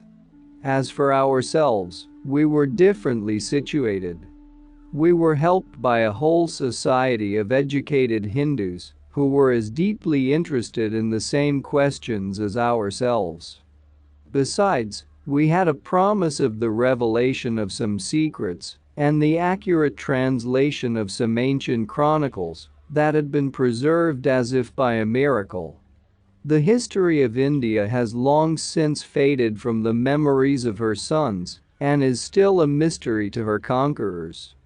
Doubtless it still exists, though, perchance, only partly, in manuscripts that are jealously concealed from every European eye. This has been shown by some pregnant words spoken by Brahmins on their rare occasions of friendly expansiveness. Thus, Colonel Todd, whom I have already quoted several times, is said to have been told by a Mahant, the chief of an ancient pagoda monastery, "Sahib, you lose your time in vain researches. The Baladi India of foreigners is before you, but you will never see the Gupta India secret India. We are the guardians of her mysteries and would rather cut out each other's tongues than speak." Yet, nevertheless, Todd succeeded in learning a good deal. It must be borne in mind that no Englishman has ever been loved so well by the natives as this old and courageous friend of the Maharana of Udaipur, who, in his turn, was so friendly towards the natives that the humblest of them never saw a trace of contempt in his demeanor. He wrote before ethnology had reached its present stage of development, but his book is still an authority on everything concerning Rajasthan. Though the author's opinion of his work was not very high, though he stated that it is nothing but a conscientious collection of materials for a future historian, still in this book is to be found many a thing undreamed of by any British civil servant. Let our friends smile incredulously. Let our enemies laugh at our pretensions to penetrate the world mysteries of Aryavarta, as a certain critic recently expressed himself. However pessimistic may be our critics' views, yet, even in the event of our conclusions not proving more trustworthy than those of Ferguson, Wilson, Wheeler, and the rest of the archaeologists and Sanskritists who have written about India, still, I hope, they will not be less susceptible of proof. We are daily reminded that, like unreasonable children, we have undertaken a task before which archaeologists and historians, aided by all the influence and wealth of the government, have shrunk dismayed, that we have taken upon ourselves a work which has proved to be beyond the capacities of the Royal Asiatic Society. Let it be so. Let everyone try to remember, as we ourselves remember, that not very long ago a poor Hungarian, who not only had no means of any kind, but was almost a beggar, traveled on foot to Tibet through unknown and dangerous countries, led only by the love of learning and the eager wish to pour light on the historical origin of his nation. The result was that inexhaustible mines of literary treasures were discovered. Philology, which till then had wandered in the Egyptian darkness of etymological labyrinths and was about to ask the sanction of the scientific world to one of the wildest of theories, suddenly stumbled on the clue of Aryan. Philology discovered, at last, that the Sanskrit language is, if not the forefather, at least, to use the language of Max Muller, the elder brother of all classical languages. Thanks to the extraordinary zeal of Alexander Ksoma Dakoros, Tibet yielded a language the literature of which was totally unknown. He partly translated it and partly analyzed and explained it. His translations have shown the scientific world that 1. The originals of the Zend-Avesta, the sacred scriptures of the sun worshippers, of Tripitaka, that of the Buddhists, and of Aitareya Brahmanam, that of the Brahmins, were written in one and the same Sanskrit language. 2. That all these three languages, Zend, Nepalese, and the modern Brahmin Sanskrit, are more or less dialects of the first. 3. That Old Sanskrit is the origin of all the less ancient Indo-European languages, as well as of the modern European tongues and dialects. 4. That the three chief religions of heathendom, Zoroastrianism, Buddhism and Brahmanism, are mere heresies of the monotheistic teachings of the Vedas, which does not prevent them from being real ancient religions and not modern falsifications. The moral of all this is evident. A poor traveler, without either money or protection, succeeded in gaining admittance to the lamasseries of Tibet and to the sacred literature of the isolated tribe which inhabits it, probably because he treated the Mongolians and the Tibetans as his brothers and not as an inferior race, of feat which has never been accomplished by generations of scientists. One cannot help feeling ashamed of humanity and science when one thinks that he whose labors first gave to science such precious results, he who was the first sower of such an abundant harvest, remained, almost until the day of his death, a poor and obscure worker. On his way from Tibet he walked to Calcutta without a penny in his pocket. At last Ksoma Dakoros became known, and his name began to be pronounced with honor and praise, whilst he was dying in one of the poorest parts of Calcutta. Being already very ill, he wanted to get back to Tibet and started on foot again through Sikkim. He succumbed to his illness on the road and was buried in Darjeeling. It is needless to say we are fully aware that what we have undertaken is simply impossible within the limits of ordinary newspaper articles. All we hope to accomplish is to lay the foundation stone of an edifice whose further progress must be entrusted to future generations. In order to combat successfully the theories worked out by 2 generations of Orientalists, half a century of diligent labor would be required. And, in order to replace these theories with new ones, we must get new facts founded not on the chronology and false evidence of scheming Brahmins, whose interest is to feed the ignorance of European Sanskritists, as, unfortunately, was the experience of Lieutenant Wilford and Louis Jacoliot, but on indubitable proofs that are to be found in inscriptions as yet undeciphered.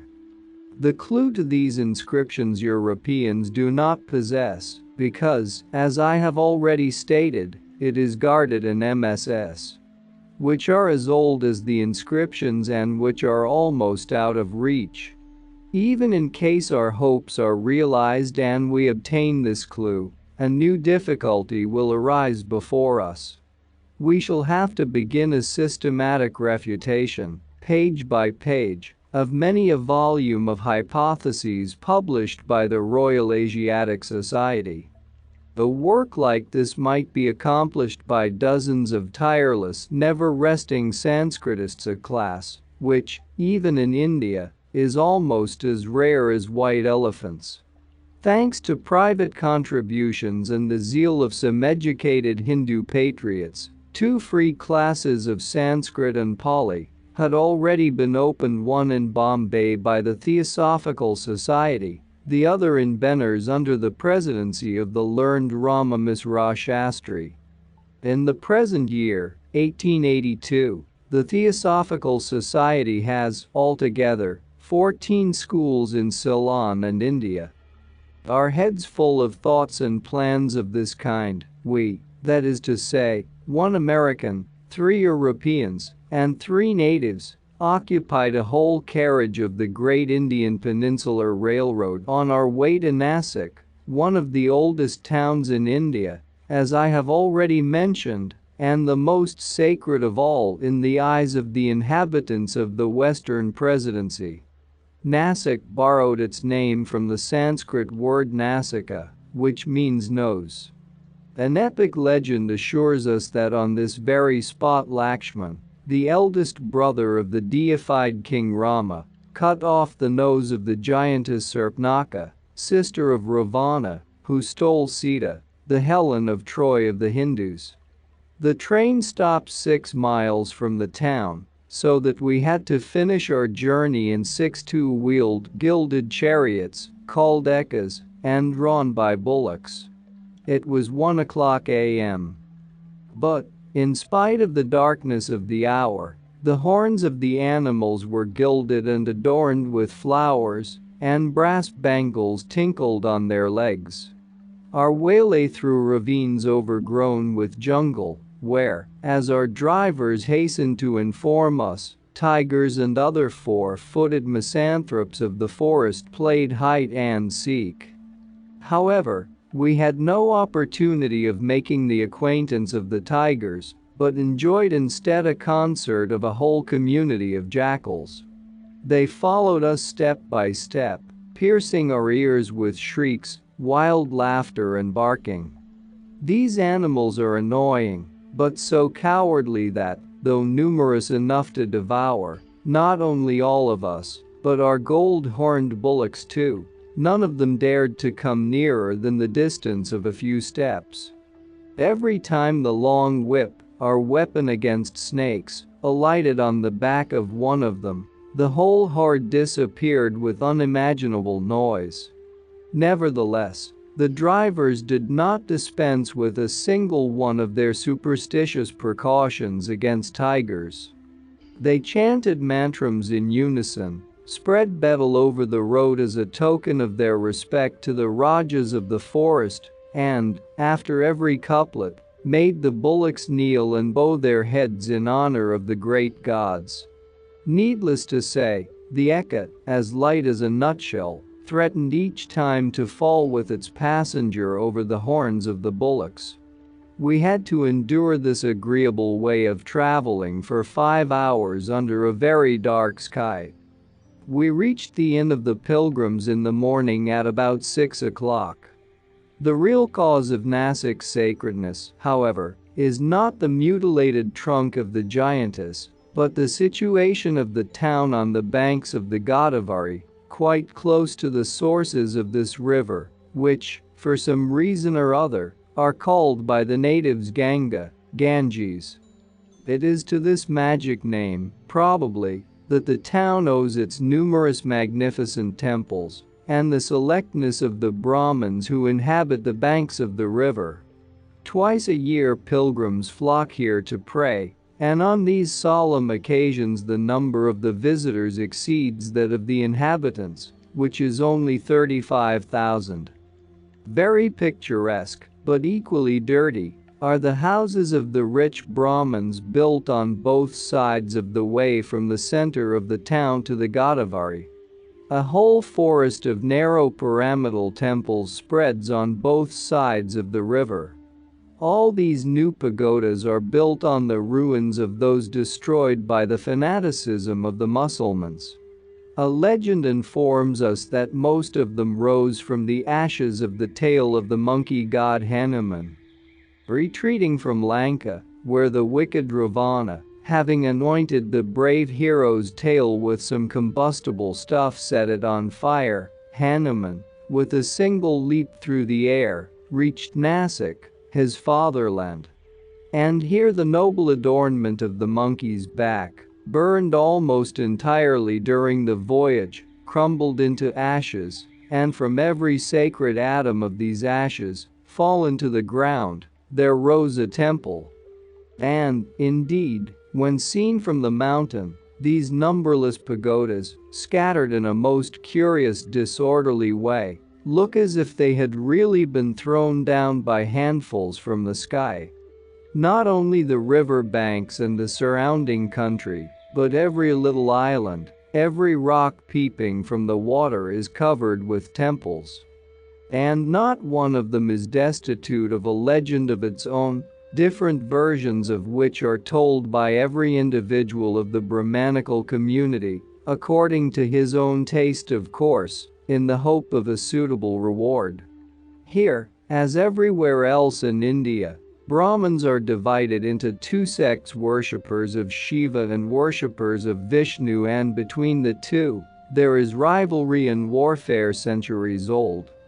Though the neighborhood of the Godavari shines with a twofold fame derived from its being the birthplace of Hanuman and the theater of the first great deeds of Rama, the incarnation of Vishnu, it possesses as many temples dedicated to Shiva as to Vishnu.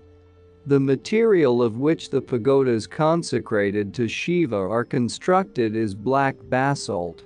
And it is, exactly, the color of the material which is the apple of discord in this case. The black material is claimed by the Vaishnavas as their own, it being of the same color as the burned tail of Rama's ally. They try to prove that the Shivites have no right to it. From the first days of their rule, the English inherited endless lawsuits between the fighting sectarians, cases decided in one law court, only to be transferred on appeal to another, and always having their origin in this ill-omened tale and its pretensions. This tale is a mysterious deus ex machina that directs all the thoughts of the Nasik Brahmins pro and contra. On the subject of this tale were written more reams of paper and petitions than in the quarrel about the goose between Ivan Ivanitch and Ivan Nikiforovich, and more ink and bile were spilt than there was mud in Murgarod since the creation of the universe. The pig that so happily decided the famous quarrel in Gogol would be a priceless blessing to Nasik and the struggle for the tail. But unhappily even the pig, if it hailed from Russia, would be of no avail in India, for the English would suspect it at once and arrest it as a Russian spy. Rama's bathing place is shown in Nasik. The ashes of pious Brahmins are brought hither from distant parts to be thrown into the Godavari, and so to mingle forever with the sacred waters of Ganges. In an ancient MS. There is a statement of one of Rama's generals, who, somehow or other, is not mentioned in the Ramayana. This statement points to the river Godavari as the frontier between the kingdoms of Rama, king of Ayodhya, Ud, and of Ravana, king of Lanka, Ceylon. Legends and the poem of Ramayana state that this was the spot where Rama, while hunting, saw a beautiful antelope and, intending to make a present to his beloved Sita of its skin, entered the regions of his unknown neighbor. No doubt Rama, Ravana, and even Hanuman, promoted, for some unexplained reason, to the rank of a monkey, are historical personages who once had a real existence. About 50 years ago it was vaguely suspected that the Brahmins possessed priceless MSS. It was reported that one of these MSS treats of the prehistoric epoch when the Aryans first invaded the country and began an endless war with the dark aborigines of southern India. But the religious fanaticism of the Hindus never allowed the English government to verify these reports. The most interesting sights of Nasik are its cave temples, about 5 miles from the town.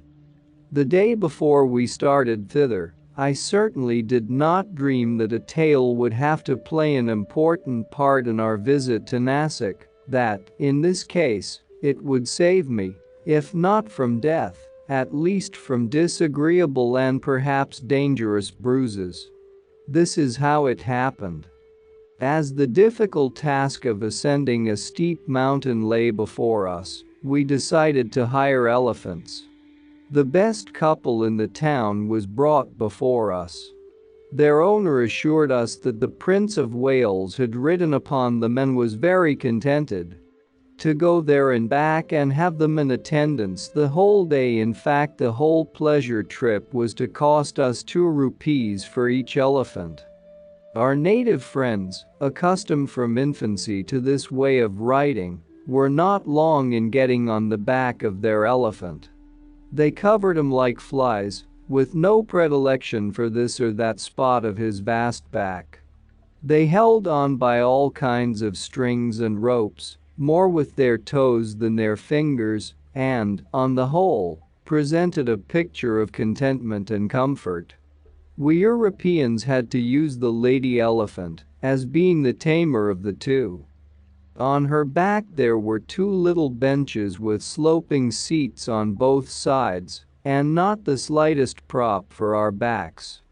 The wretched, undergrown youngsters seen in European circuses give no idea of the real size of this noble beast. The mahout, or driver, placed himself between the huge animal's ears, whilst we gazed at the perfected seats ready for us with an uneasy feeling of distrust. The mahout ordered his elephant to kneel, and it must be owned that in climbing on her back with the aid of a small ladder, I felt what the French call chair de poule.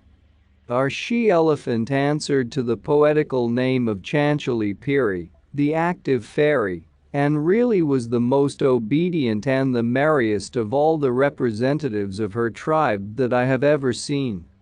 Clinging to each other, we at last gave the signal for departure, and the mahout goaded the right ear of the animal with an iron rod. First the elephant raised herself on her 4 legs, which movement tilted us all back, then she heavily rose on her hind ones, too, and we rolled forwards, threatening to upset the Maut. But this was not the end of our misfortunes. At the very first steps of Piri we slipped about in all directions, like quivering fragments of blancmange. The journey came to a sudden pause. We were picked up in a hasty way, replaced on our respective seats, during which proceeding Piri's trunk proved very active, and the journey continued. The very thought of the 5 miles before us filled us with horror, but we would not give up the excursion and indignantly refused to be tied to our seats, as was suggested by our Hindu companions, who could not suppress their merry laughter. However, I bitterly repented this display of vanity. This unusual mode of locomotion was something incredibly fantastical and, at the same time, ridiculous. A horse carrying our luggage trotted by Piri's side and looked, from our vast elevation, no bigger than a donkey.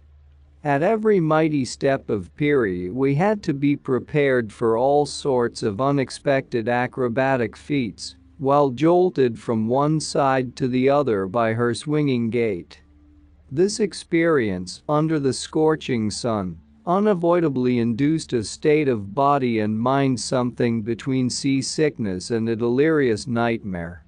As a crown to our pleasures, when we began to ascend a tortuous little path over the stony slope of a deep ravine, our Piri stumbled. This sudden shock caused me to lose my balance altogether. I sat on the hinder part of the elephant's back, in the place of honor, as it is esteemed, and, once thoroughly shaken, rolled down like a log. No doubt, next moment I should have found myself at the bottom of the ravine, with some more or less sad loss to my bodily constitution, if it had not been for the wonderful dexterity and instinct of the clever animal. Having felt that something was wrong, she twisted her tail round me, stopped instantaneously and began to kneel down carefully. But my natural weight was too much for the thin tail of this kind animal. Piri did not lose hold of me, but, having at last knelt down, she moaned plaintively, though discreetly, thinking probably that she had nearly lost her tail through being so generous. The Maut hurried to my rescue and then examined the damaged tail of his animal. We now witnessed a scene that clearly showed us the coarse cunning, greediness and cowardice of a low-class Hindu, of an outcast, as they are denominated here. The Maut very indifferently and composedly examined Piri's tail, and even pulled it several times to make sure, and was already on the point of hoisting himself quietly into his usual place, when I had the unhappy thought of muttering something that expressed my regret and compassion. My words worked a miraculous transformation in the Maut's behavior. He threw himself on the ground and rolled about like a demoniac, uttering horrible wild groans. Sobbing and crying, he kept on repeating that the Mam Sahib had torn off his darling Piri's tail, that Piri was damaged forever in everybody's estimation, that Piri's husband, the proud Airavati, lineal descendant of Indra's own favorite elephant, having witnessed her shame, would renounce his spouse, and that she had better die. Yells and bitter tears were his only answer to all remonstrances of our companions. In vain we tried to persuade him that the proud Airavati did not show the slightest disposition to be so cruel. In vain, we pointed out to him that all this time both elephants stood quietly together, Airavati even at this critical moment rubbing his trunk affectionately against Piri's neck, and Piri not looking in the least discomfited by the accident to her tail. All this was of no avail. Our friend Narayan lost his patience at last. He was a man of extraordinary muscular strength and took recourse to a last original means. With one hand he threw down a silver rupee, With the other he seized the Mao's muslin garment and hurled him after the coin.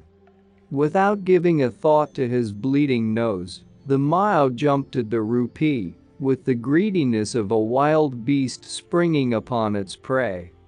He prostrated himself in the dust before us repeatedly, with endless salams, instantly changing his deep sorrow into mad joy. He gave another pull at the unfortunate tail and gladly declared that, thanks to the prayers of the Sahib, it really was safe, to demonstrate which he hung on to it till he was torn away and put back on his seat. Is it possible that a single miserable rupee can have been the cause of all this? We asked each other in utter bewilderment. Your astonishment is natural enough, answered the Hindus. We need not express how ashamed and how disgusted we all feel at this voluntary display of humiliation and greed. But do not forget that this wretch, who certainly has a wife and children, serves his employer for 12 rupees a year, instead of which he often gets nothing but a beating.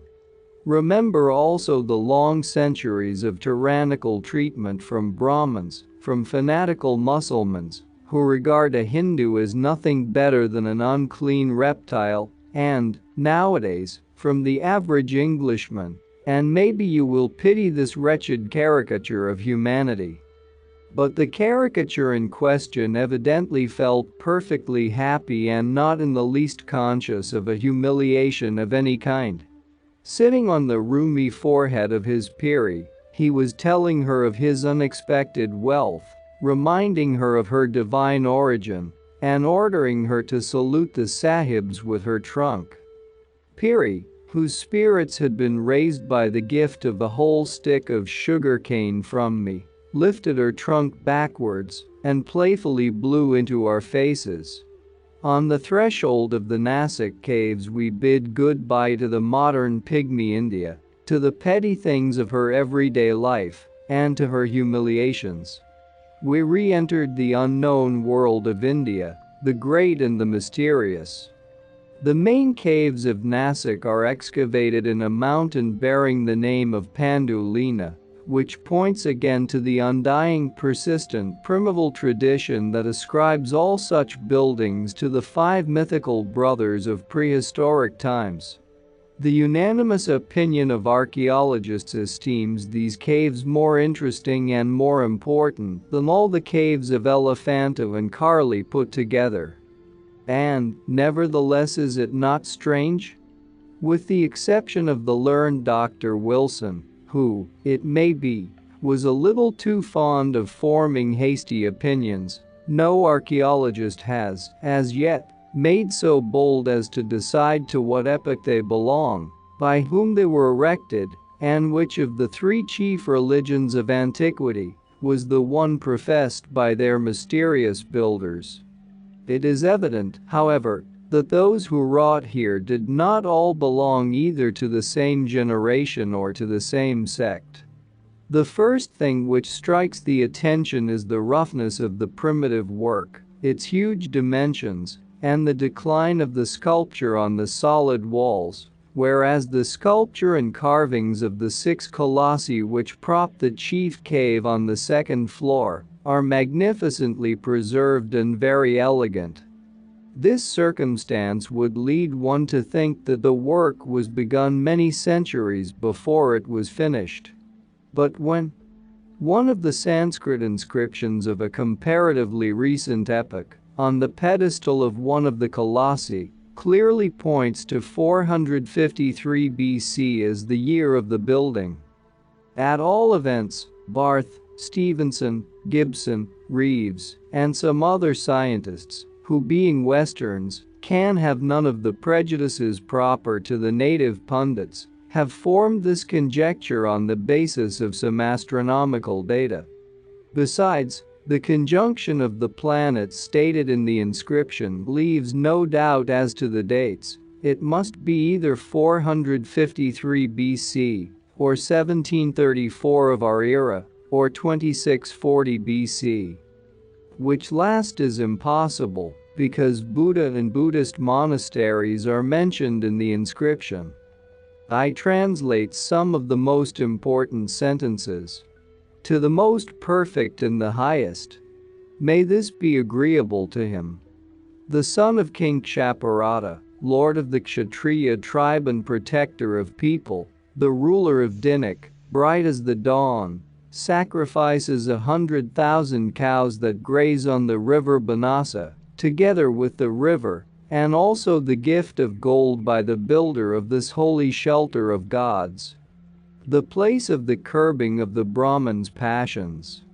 There is no more desirable place than this place, neither in Prabhasa, where accumulate hundreds of thousands of Brahmins repeating the sacred verse, nor in the sacred city Gaya, nor on the steep mountain near Dashatura, nor on the serpent's field in Govardhana, nor in the city Pratisraya, where stands the monastery of Buddhists, nor even in the edifice erected by Dapanakara on the shores of the fresh water. See. This place, giving incomparable favors, is agreeable and useful in all respects to the spotted deerskin of an ascetic. A safe boat given also by him who built the gratuitous ferry daily transports to the well-guarded shore. By him also who built the house for travelers and the public fountain. A gilded lion was erected by the ever-assaulted gate of this Govardhana, also another lion by the ferry boat, and another by Ramatirtha. Various kinds of food will always be found here by the scanty flock, for this flock more than 100 kinds of herbs and thousands of mountain roots are stored by this generous giver.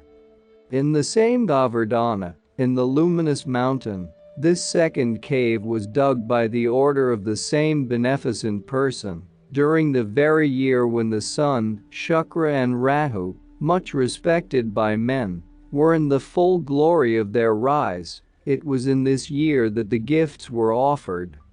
Lakshmi, Indra and Yama having blessed them, returned with shouts of triumph to their chariot, kept on the way free from obstacles the sky, by the force of mantrams. When they the gods all left, poured a heavy shower and so on. Ran and Kaheti are the fixed stars which form the head and the tail of the constellation of the dragon. Shukra is Venus. Lakshmi, Indra and Yama stand here for the constellations of Virgo, Aquarius and Taurus, which are subject and consecrated to these three among the 12 higher deities. The first caves are dug out in a conical hillock about 280 feet from its base. In the chief of them stand 3 statues of Buddha, in the lateral ones a lingam and 2 Jaina idols.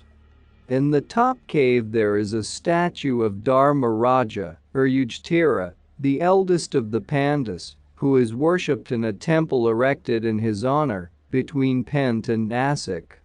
Farther on is a whole labyrinth of cells, where Buddhist hermits probably lived, a huge statue of Buddha in a reclining posture. And another is big, but surrounded with pillars adorned with figures of various animals. Styles, epochs and sects are here as much mixed up and entangled as different trees in a thick forest. It is very remarkable that almost all the cave temples of India are to be found inside conical rocks and mountains. It is as though the ancient builders looked for such natural pyramids purposely. I noticed this peculiarity in Karli, and it is to be met with only in India.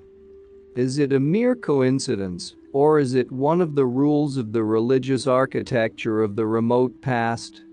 And which are the imitators, the builders of the Egyptian pyramids, or the unknown architects of the underground caves of India?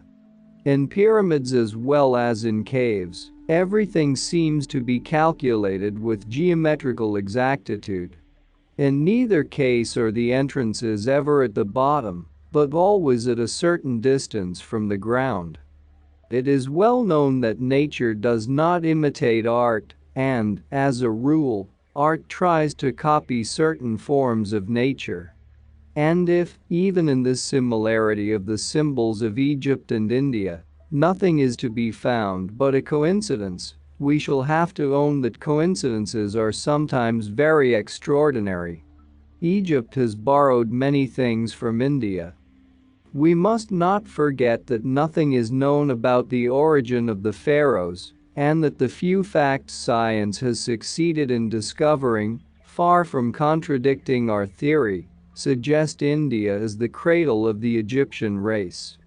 In the days of remote antiquity, Chaluka Bhatta wrote, during the reign of Vishvamitra, first king of the Soma Vansha dynasty, after a 5 days battle, Manuvina, the heir of ancient kings, was abandoned by the Brahmins and emigrated with his army and, having traversed Arya and Beria, at last reached the shores of Masra. Arya is Iran or Persia, Beria is an ancient name of Arabia, Masra or Masra is a name of Cairo, disfigured by Mussulmans into Misro and Musr. Chaluka Bhatta is an ancient writer. Sanskritists still quarrel over his epoch, wavering between 2000 years BC and the reign of the Emperor Akbar, the time of John the Terrible and Elizabeth of England. On the grounds of this uncertainty, the evidence of Chaluka Bhatta might be objected to. In this case, there are the words of a modern historian who has studied Egypt all his life, not in Berlin or London, like some other historians, but in Egypt, deciphering the inscriptions of the oldest sarcophagi and papyri, that is to say, the words of Henry Brugspae. I repeat, my firm conviction is that the Egyptians came from Asia long before the historical period, having traversed the Suez promontory, that bridge of all the nations, and found a new fatherland on the banks of the Nile. An inscription on a Hammamat rock says that Sankara, the last pharaoh of the 11th dynasty, sent a nobleman to Punt. I was sent on a ship to Punt to bring back some aromatic gum, gathered by the princes of the Red Land. Commenting on this inscription, Brugspae explains that under the name of Punt, the ancient inhabitants of Kimi meant a distant land surrounded by a great ocean, full of mountains and valleys, and rich in ebony and other expensive woods, in perfumes, precious stones and metals, in wild beasts, giraffes, leopards and big monkeys. The name of a monkey in Egypt was Kaf or Kafi, in Hebrew Kaf, in Sanskrit Kapi. In the eyes of the ancient Egyptians, this Punt was a sacred land, because Punt or Panuter was the original land of the gods, who left it under the leadership of Amon Manuvina of Chaluka Bhatta. Har and Hater, and duly arrived in Kimi. Hanuman has a decided family likeness to the Egyptian cynocephalus, and the emblem of Osiris and Shiva is the same. Qui vivra vera. Our return journey was very agreeable. We had adapted ourselves to Piri's movements and felt ourselves first-rate jockeys. But for a whole week afterwards we could hardly walk. And that's not all. Our experts and regular viewers respond to all comments. Also check if you forgot to subscribe and set your bell to receive notifications about new audiobooks and other useful self-development materials that we release regularly. Join in the discussions, don't forget to give likes and, if possible and inspired, support the development of the channel financially. All useful links will be in the description and the first attached comment. Goodness, love and wisdom to all. And now move on to watch the next part of the video at the links below, or choose something from the playlists of the channel and those you see on the screen.